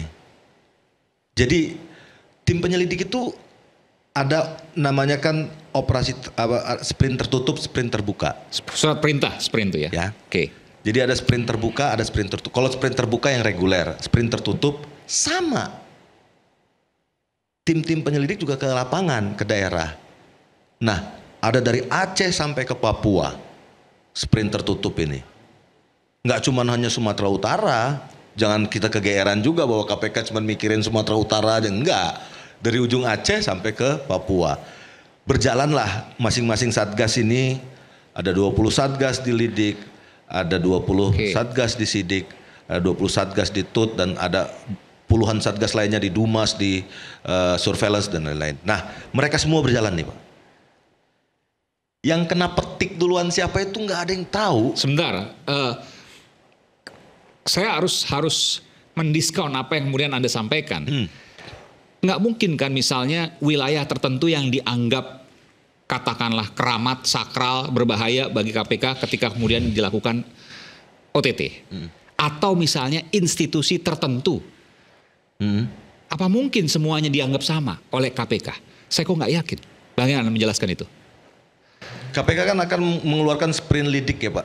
Ya. Yang misalnya mungkin kan, misalnya ini kita bicara ya, institusi TNI, Polri, apakah KPK akan menyentuh situ? BIN. Ini Bung Aiman ini sedang intervensi nih. Enggak. Jadi seakan-akan enggak, ini kan menyatakan semua seluruh sama. Indonesia sama. Iya. Bapak menyatakan enggak. Jadi Bapak lagi intervensi. Gini, enggak, Anda coba dijawab soal itu. Kalau kita ngomong jadi pertanyaannya begini, pertanyaannya apakah KPK bisa diintervensi? Bisa. Kenapa? Soal OTT sekalipun? Soal OTT sekalipun bisa. Tadi katanya nggak bisa. Fakta sejarah menyatakan Harun Masiku bisa. Oke. Ada contoh. Jadi kalau kita ngomongin 1 tambah 1 sama dengan 2 belum tentu. Iya. Tapi sedikit, kecil sekali presentasinya.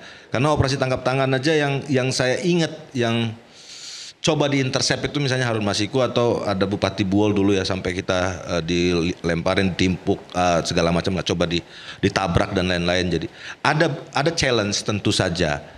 Ada perlawanan dari calon tersangka, mungkin dari calon saksi di daerah, ada perlawanan, ada ancaman pembunuhan dan lain-lain lah ke kita. Tapi kalau misalnya mengintervensi secara struktural melalui lembaga, itu ya Harun Masiku, gitu loh. Yang lain enggak. Nah, kalau misalnya kemudian hari ini, alhamdulillahnya Pak Said belum ada nih teman-teman saya, karena saya diskusi dulu nih sebelum saya kesini pun saya diskusi, jadi ke teman-teman internal KPK bahwa ini kan bawa amunisi lah gitu loh. Kalau misalnya ketemu tokoh-tokoh besar ini kan harus juga berisi otaknya gitu loh. Gak mungkin saya akan ngomong cuma jargon-jargon saja karena saya bukan politisi. Nah, jadi apakah ada intervensi? Alhamdulillah sampai hari ini belum ada nih Pak Said. Untuk jadi, OTT? Untuk OTT yang Sumut. Yang Sumut, oke. Belum ada. Taunya dari mana?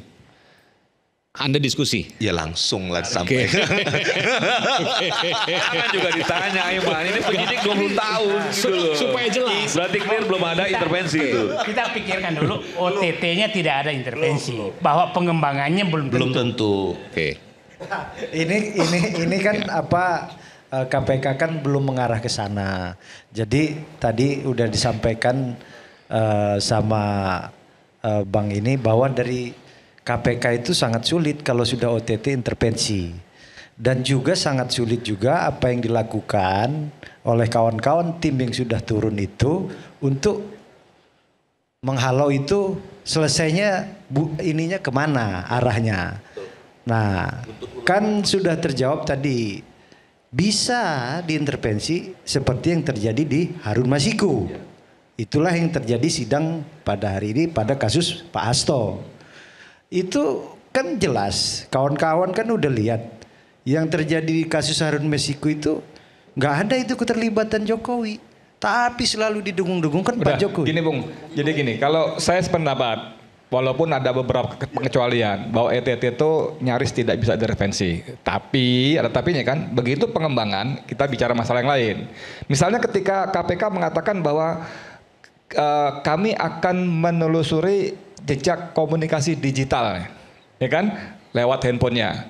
Apakah ada komunikasi antar pejabat yang terkait, bahkan bukan mustahil ke sang gubernurnya. Nah ini tadi kan Bang Said bilang itu kan perlu waktu sekian hari, sekian minggu yang sangat mungkin semua udah dihapus, dibuang dan sebagainya. Jadi apalagi tadi dikatakan teman kita KPK tadi bahwa OTT itu tidak ujuk-ujuk sekali, tapi ada polanya dipelajari segala macam. Orang ini apalagi sudah menjadi TO waktu masih di pemerintah wali kota kan. Nah, di sini terjadinya kemungkinan terjadi sekali bahwa saat pengembangan itulah baru tadi dibilang bisa dipilih. Tadi Mas saya tanya yang dimaksud dengan dipilih itu apa? Bisa dipilih mana tersangkanya, mana yang dikejar, mana yang dilokalisir dan sebagainya. Tapi pada saat OTT tidak bisa. Pada OTT enggak, tapi pada pengembangan kan OTT kan hari hanya saja. Meskipun ada pertanyaan, kalau seandainya OTT itu nggak bisa diintervensi, tapi kan daerahnya bisa dipilih. Iya bisa dijaga. Cuman kalau handphone tadi dihapus Bang masih bisa ada alat ya Bang. Saya perlu penjelasan supaya clear nih. Ini bukan dipilih, kebetulan yang tugas di sana ketemu OTT. Jadi tujuan ke sana kan bukan OTT. Tujuan ke sana bukan OTT? Bukan. Nah, tujuan ke sana bukan OTT. Ya, makanya jangan diin dulu. Jadi gini Pak, teman-teman berangkat itu belum tahu bahwa malam ini akan ada penangkapan. Sebentar, karena tadi Abang bilang ada operasi tertutup, ada operasi terbuka, ada laporan di Dumas. Betul. Di Dumas itu ada 2. Saya pernah melapor di KPK itu lebih dari 10 kali. Saya pribadi melaporkan tindak pidana korupsi di beberapa daerah. Saudara mau melakukan operasi terbuka atau tertutup? Pertanyaan betul nggak Bang? Di Dumas. Saya bilang betul. Terbuka. Alat bukti mana? Nomor telepon mana? Kita sampaikan. Operasi terbuka juga seperti, saya paham Bang di dalam itu seperti apa. Laporan saya di KPK itu sampai dengan hari ini tidak ada yang ditindaklanjuti. Sama laporannya Ubaidillah Badrun juga udah 3 tahun nggak terlanjuti. Sama. Laporan saya PIK 2 juga sama. Wah, jadi itu idealnya Bapak tuh. Kalau dia bicara, memang kita bicara penegakan hukum. Saya sendiri Bang, makanya saya paham itu laporannya itu bisa kita terbuka atau tertutup. Tidak mungkin KPK di dalam itu bisa melakukan OTT tidak ada orang dalam. Betul nggak Bang? Pasti ada orang dalam. Nggak mungkin. Gini. Nah artinya dari KPK sendiri kalau bisa diintersep, dilakukan OTT di Sumut, itu sudah diintersep. Saya ini pelaku. Kadang-kadang saya ini sama kawan-kawan dari daerah anti rasuah, apa bukan anti rasuah, LSM, NGO, itu data masuk ke saya langsung ke KPK, ke Dumas saya. Berulang kali capek. Nggak ditolak, nggak lanjutin. Nah, kalau kita bicara artinya bisa diintercept. Waduh, saya kan orangnya relawannya Jokowi. Nah, kan? Laporan saya kadang-kadang, maaf Bang Said ya, saya kan sampai-sampaikan sama presiden ini gimana sih? Nggak bisa waktu Pak Jokowi masih jadi presiden. Lah iya, saya ini kalau laporan terkait tindak. Anda ketemu Pak Presiden langsung waktu itu Pak Jokowi? Iya, saya berapa kali. Ini saya mau tanya. Pak Jokowi bilang bentar, Pak Jokowi bilang apa waktu itu? Lah nggak bisa kita masuk ke sana. Lu ini gimana? Pak Jokowi bilang nggak bisa kita masuk ke KPK. Nggak bisa. Oke. Tambah saat lagi, tetap bersama kami.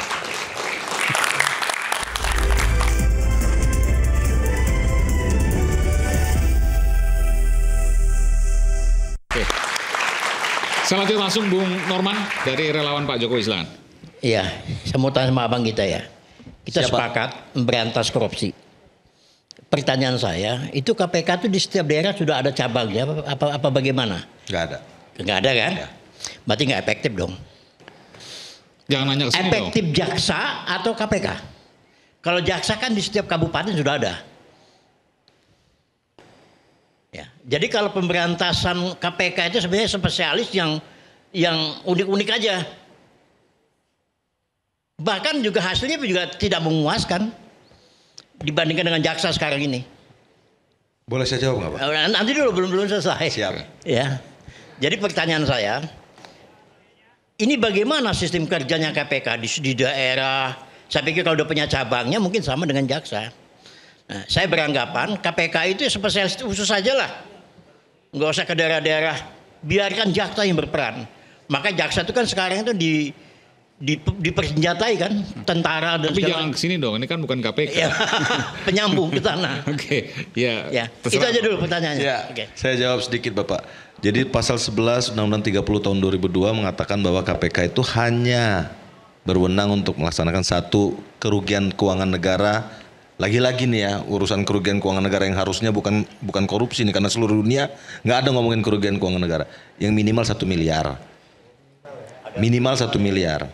Jadi kalau korupsi 500 juta nggak ada masalah ya? Bukan Pak, kalau suap nggak ada minimalnya.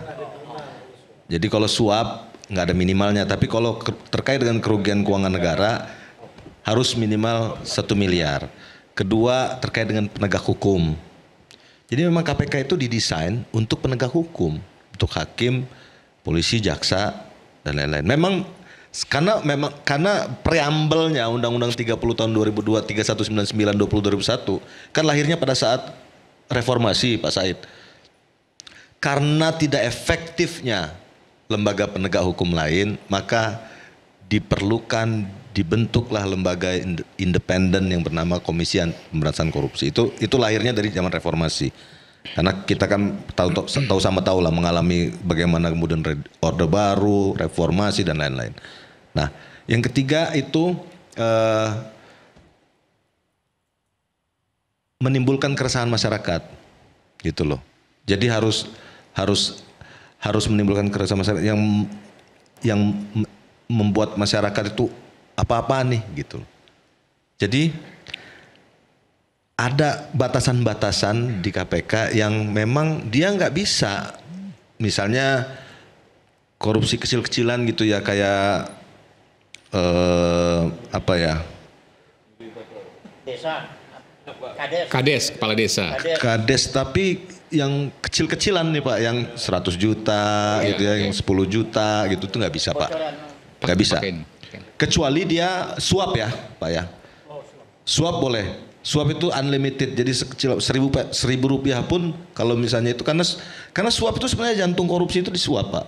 Karena dari suap kemudian kayak contoh misalnya Harun Masiku, suapnya itu kan nggak seberapa, makanya banyak orang meributkan sampai sekarang kan. Di persidangan juga kemarin kita lihat bahwa itu nggak ada kerugian keuangan negaranya, itu nggak ada kerugian keuangan negara. Bukan, karena suap itu merusak jantungnya demokrasi. Pemilihan umum yang sekian ratus triliun itu habis, itu sia-sia karena suap. Karena ketika kita suap kita nggak perlu menang pemilu, Pak Said. Di bawahnya sedikit gratifikasi kan? Iya, di bawahnya gratifikasi. Nah, ngundang-undangan nikahan berapa 1 juta dilaporkan. Fraud. Di bawahnya suap tuh gratifikasi. Oke. 1 juta pun kena. Oke. Jadi kalau misalnya kita membandingkan KPK dengan kejaksaan ataupun kepolisian, memang nggak apple to apple. Jadi karena memang ininya naturnya berbeda. Jadi jenis kejahatannya memang Bukan berbeda. Pernyataan yang jujur, efektif mana, Pak? Nggak bisa dihitung seperti itu, Pak. Ini dia keluar konteks tapi. Dua binatang yang beda kan. Tapi kita kembali ke konteks lagi satu ya. memang Keluar dari konteks. Jadi gini, bahwa apa yang kemudian tadi disampaikan OTT itu tidak bisa diintervensi. Katakanlah kita bicara soal itu, oke? OTT tidak bisa diintervensi. Lalu kemudian kita masuk ke Sumatera Utara. Di sana kemudian ada Kadis PUPR-nya. Itu pun tidak sengaja dalam tanda kutip ya, betul ya? Bukan tidak sengaja, Karena tapi setelah diurut kacang, setelah diurut ketemu dia.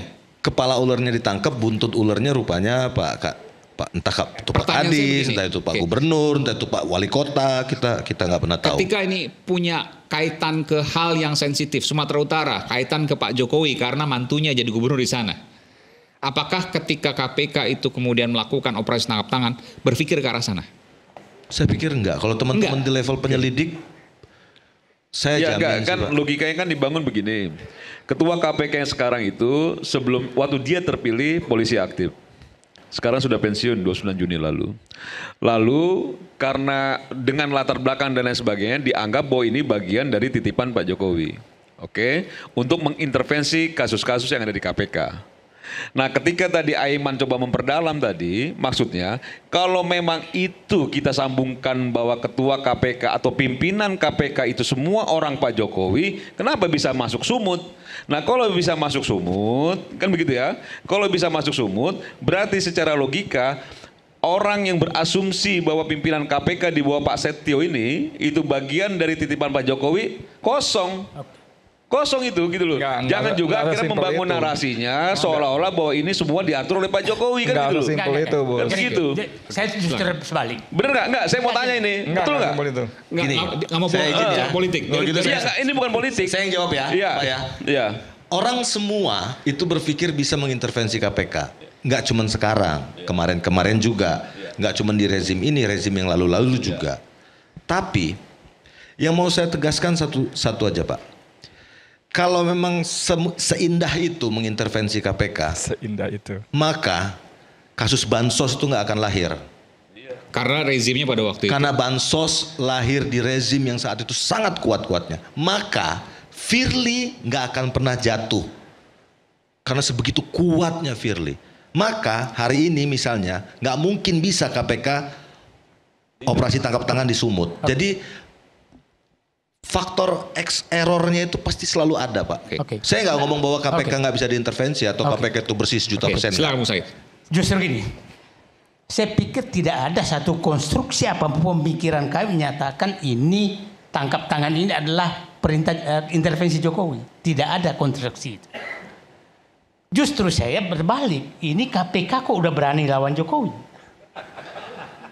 Ya, jadi jangan melawan Jokowi. Jawabannya adalah menurut Bung Said? Nah, Mohon diulang lagi, Pak. Mohon diulang lagi. Enggak, tadi Bang Said dulu ini nggak mau ngomong Jokowi, ikut lagi ngomong Jokowi kan gitu loh. Jadi Anda yang merekonstruksi seakan-akan kami berpikir ya kan tadi itu. Abang bilang semua kan abang kita semua kan tadi dengerin dulu. Pimpinan KPK itu di zaman Pak Saya Jokowi. katakan, ya tapi kan kasus ini kan enggak. Bahwa memang dia polisi aktif. Jadi Anda merekonstruksikan pemikiran Anda kepada kami. Diintervensi oleh Trunojoyo karena polisi aktif kan itu abang yang sampaikan. Enggak, tapi kan saya katakan. Ya kan itu abang yang sampaikan kan, Ya, betul kan? enggak, tapi kan itu adalah tentang Ya, itu KPK, bukan konstruksinya, kasus Bang. umum. Kalau abang tanya konstruksi itu konstruksi Bukan. pemikiran abang konstruksi itu tadi. pikiran saya bahwa Iya. Jokowi melemahkan KPK. Dari mana Tapi melemahkannya? itu kan Karena dari beberapa poin saya kan udah juga jelaskan Jokowi tadi. itu. Pertanyaan saya begini, Sekarang gitu loh. lemah pun ternyata melawan. Nggak ada pelemahan KPK Melawan. dari zaman Jokowi. Udah ada. Pertanyaan dari Bung Said, Nah. bahwa KPK berani melawan Jokowi Ya, yang sebelumnya difikirkan bahwa KPK adalah bagian dari kekuasaan Oke. Jokowi. Ya, Apa begini. jawabannya? Pengennya begitu, kan pecah-pecah aja Bang Said itu kan. Jadi kalau Bang Said bertanya. Silakan ngomong aja. Kan tugas Anda memang selalu untuk memotong pemikiran. Bang Said bertanya. Kok berani lawan Jokowi gitu loh. Bertanya dia. Apa yang Abang sampaikan ada apa kok berani lawan Jokowi gitu maksudnya. Kan gitu loh. Kita digiring seakan-akan ini instruksi Jokowi.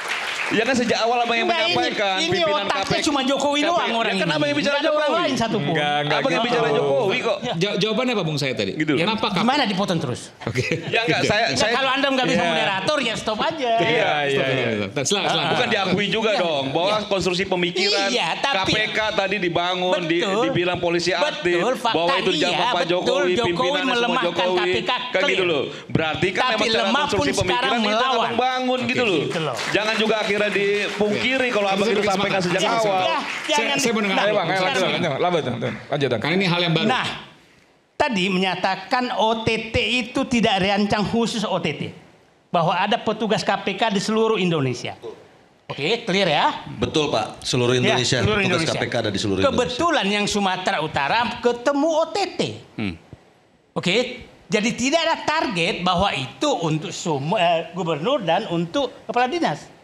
Bahwa jadi gini Pak, nggak ada target, maksudnya gini, belum tahu kita nanti malam itu mau nangkap siapa. Tidak ada target. Betul. Ya, enggak dengarkan dulu kata-kata saya. Ya, Bapak ini udah tidak ada target, tidak tahu yang ditangkap kan PMK. Jadi sekarang artinya KPK tidak memilih wilayah manapun. Kalau pun ada di Solo pun didatangi. Betul. Ya kan, jadi artinya mudah-mudahan KPK betul demikian kan. Nah, betul, Pak. Jadi maksud saya sekarang dipastikan tidak ada intervensi Jokowi kepada KPK sampai OTT. Sampai OTT nggak ada. Clear ya? Oke. Nah, sekarang kenapa saya kan dari awal tidak pernah menyatakan bahwa ada intervensi Jokowi terhadap Sumatera Utara. Saya nggak pernah menyatakan. Nah, justru saya di pikiran saya berani KPK sekarang masuk Sumatera Utara. Tapi kebenaran itu pemikiran saya cabut lagi karena ternyata belum tentu itu utusan untuk Sumatera Utara. Hanya kebetulan ketemu OTT Sumatera Utara. Bukan kebetulan Pak. Kebetulan lah. Kejadiannya seperti itu. Ya, Sprint lidik itu ada di seluruh dari Aceh sampai ke Papua. Kebetulan kejadian OTT kalau kebetulan tuh kayak KPK lagi jalan-jalan gitu loh. Enggak gitu. Jadi maksud saya gimana, Bung Aiman, saya mau balik ke tema kita. Nanti saya berikan kesempatan, silakan. Jadi sekarang mari kita jernihkan semua. Saya akan kembali bahwa jangan selalu, ya mudah-mudahan KPK betul berada di jalan yang benar. Amin, gitu kan. ya Nah mudah-mudahan demikian gitu kan. Akhirnya tidak ada boleh yang mengintervensi. Faktanya KPK masuk Sumatera Utara yang wilayah merah. Ya kira-kira begitu kan. Jadi nggak usah lagi. Nih, mudah-mudahan KPK masuk lagi wilayah kampungnya Presiden Solo. Nah, kampungnya kota-kota partai masuk semua ya, kira-kira begitulah. Nah, jadi maksud saya mudah-mudahan kasus Sumatera Utara mengembalikan marwah KPK kembali. Itu. Ya. Oke. Amin. Nanti saya beri kesempatan, kita akan kembali saat lagi, tetaplah bersama kami Jeda Bersuara.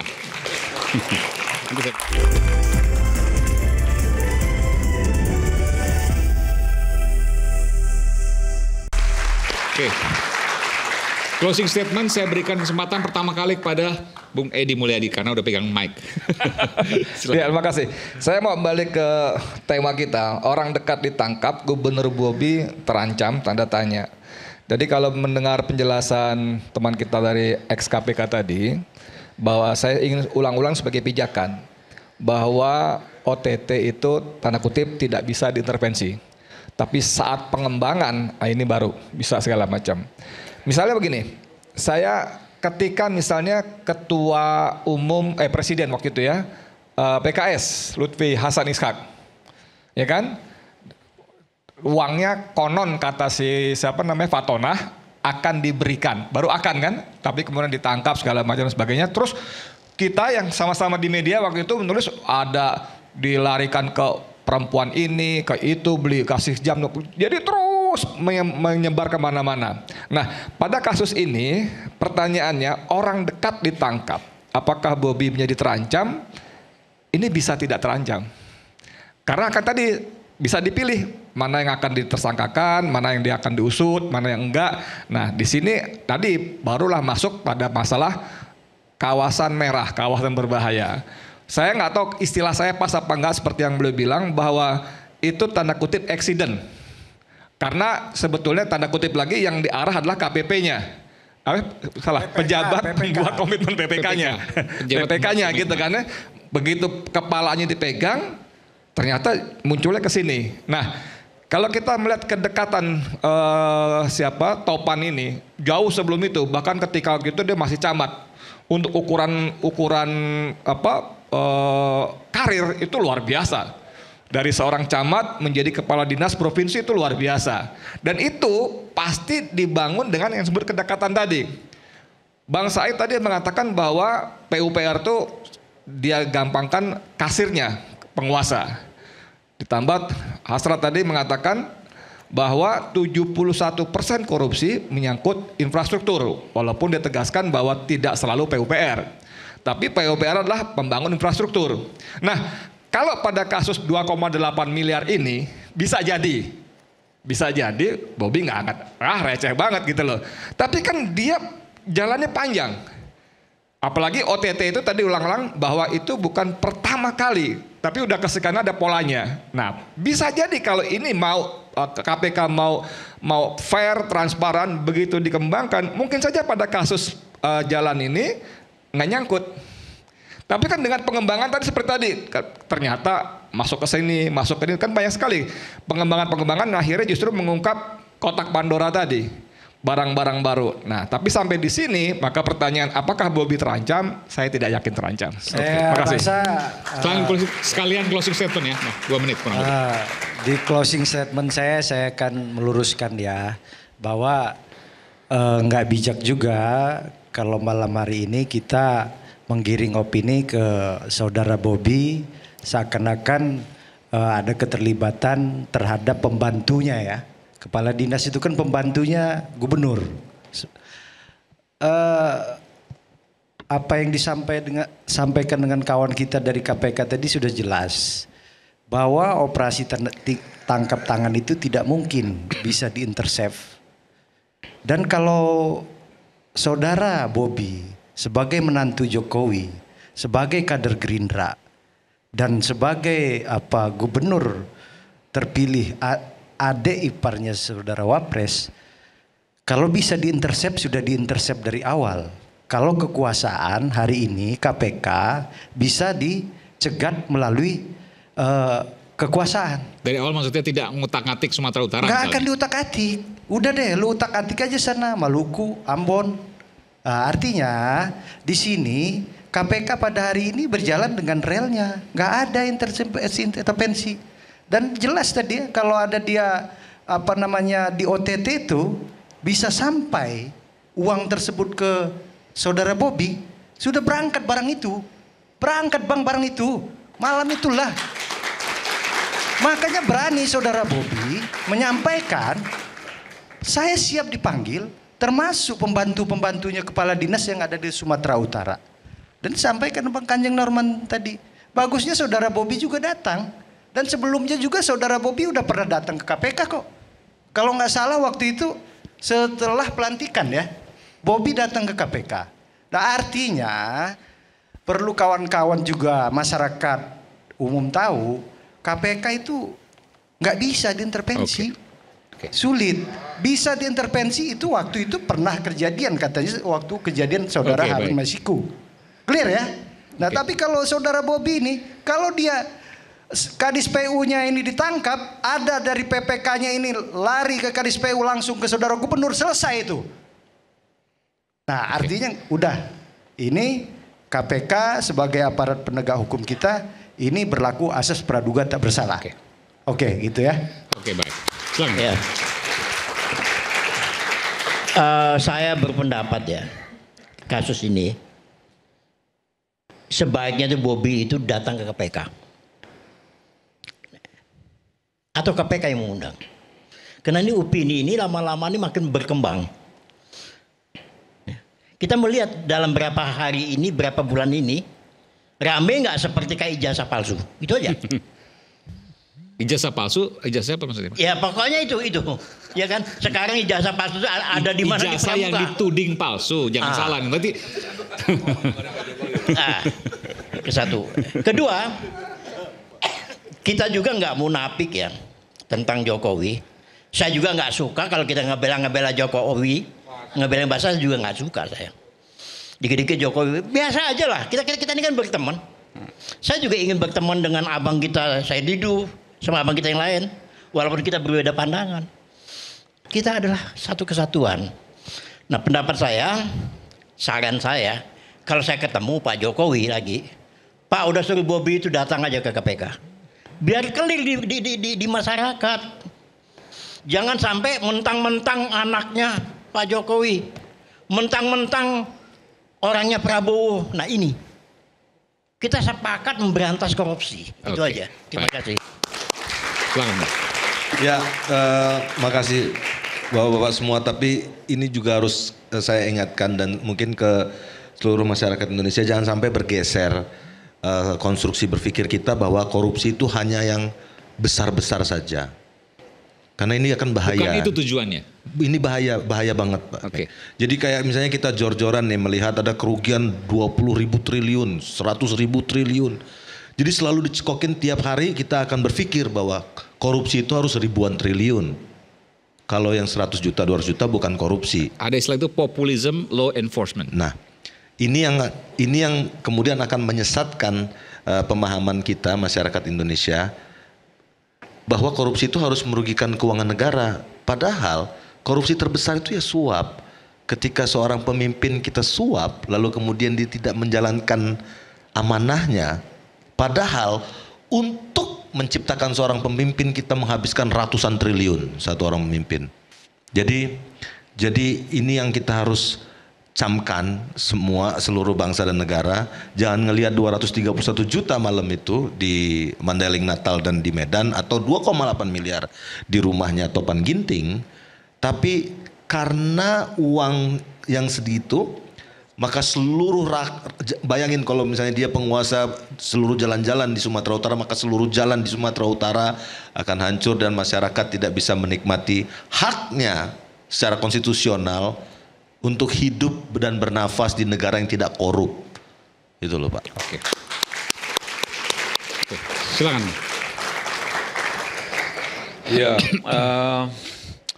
di penutup diskusi kita ini saya memang merasa ya kasus Bobi atau kasus di Sumatera Utara ya, yang digadang-gadang ada kaitannya dengan orang dekatnya Bobi dan lain sebagainya, ya biasa saja. Karena banyak sekali memang KPK sudah menangani kasus-kasus besar. Tapi dalam diskusi ini juga tadi kita mendapatkan pencerahan. Selain juga ada informasi-informasi secara jauh lebih akurat lagi bahwa sampai detik ini belum ada intervensi dari siapapun terhadap KPK. Nah ini kata kunci yang sangat penting karena selalu saja kita menstigmakan bahwa seorang yang dekat dengan kekuasaan, bagian dari kekuasaan, ketika dia tidak terjerat itu pasti karena memang dibangun konstruksi intervensinya. Nah ini kan juga tidak bisa juga begitu gitu. Bahwa memang nanti tiba-tiba Bobinya tidak terlibat. Terus mulai lagi muncul wacana, wah ini karena orangnya Gerindra, wah ini karena mantunya Pak Jokowi. Jangan begitu juga. Jangan juga kita menjolimi sesuatu yang memang secara hukum itu belum bisa juga dibuktikan apa-apa. Asas praduga tak bersalah dikedepankan. Bobi sudah coba untuk menyampaikan dia siap untuk dipanggil, datang kalau misalnya diundang. Bahkan dia di sambutannya juga menyampaikan, saya minta sekali, saya mohon sekali jangan melakukan tindak pidana korupsi, saya baru 4 bulan sudah 3 orang yang ditangkap. Nah ini ada sesal dia ketika memang bawahan dia juga akhirnya terlibat kasus korupsi. Nah kita coba berprasangka baik.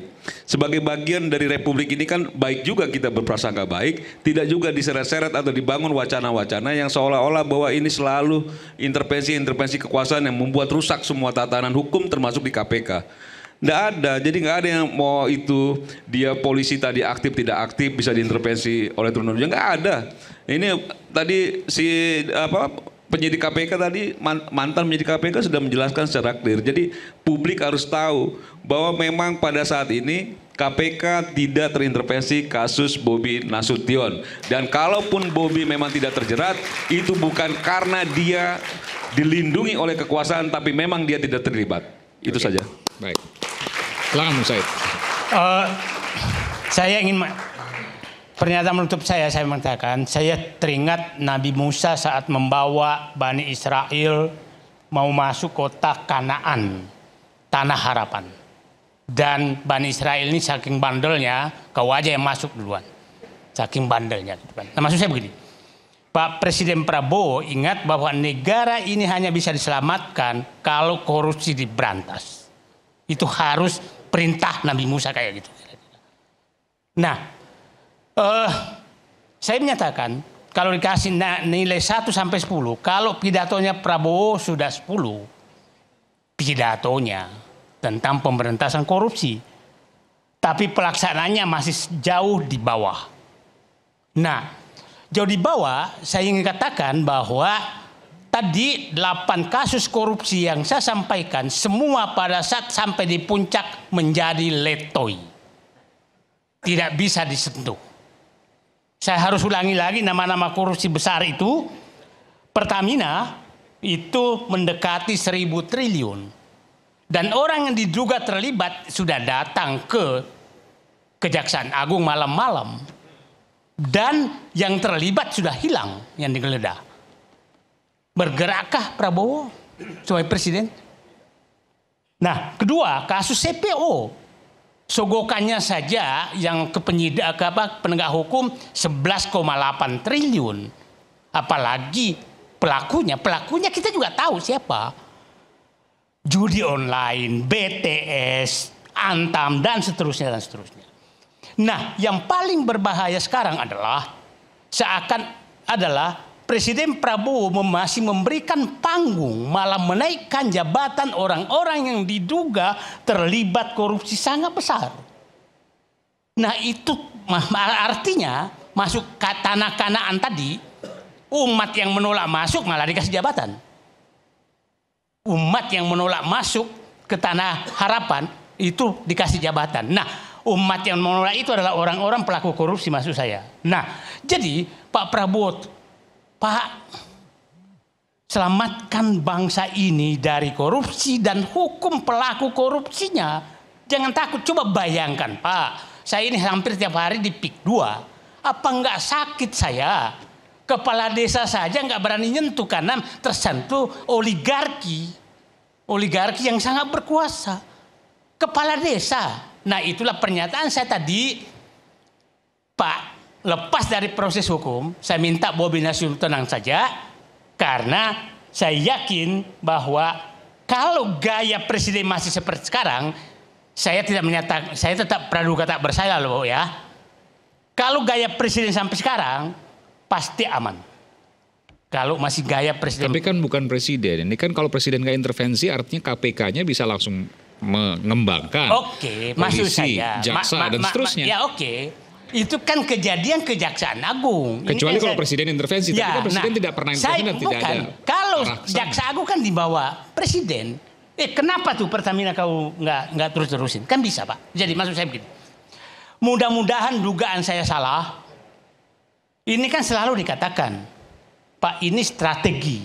Ya kan itu dikatakan. Jangan sampai strategi memperbaiki bangsa ini digunakan untuk menutupi ketidakmampuan dan ketakutan melakukan penegakan hukum. Terima kasih. Assalamualaikum warahmatullahi wabarakatuh. Baik. Indonesia tanpa korupsi hari ini kita katakan bak mimpi di siang bolong.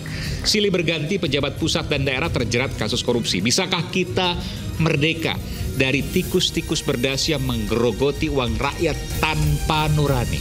Saya Aiman Wicaksono, sampai jumpa di Rakyat Bersuara berikutnya.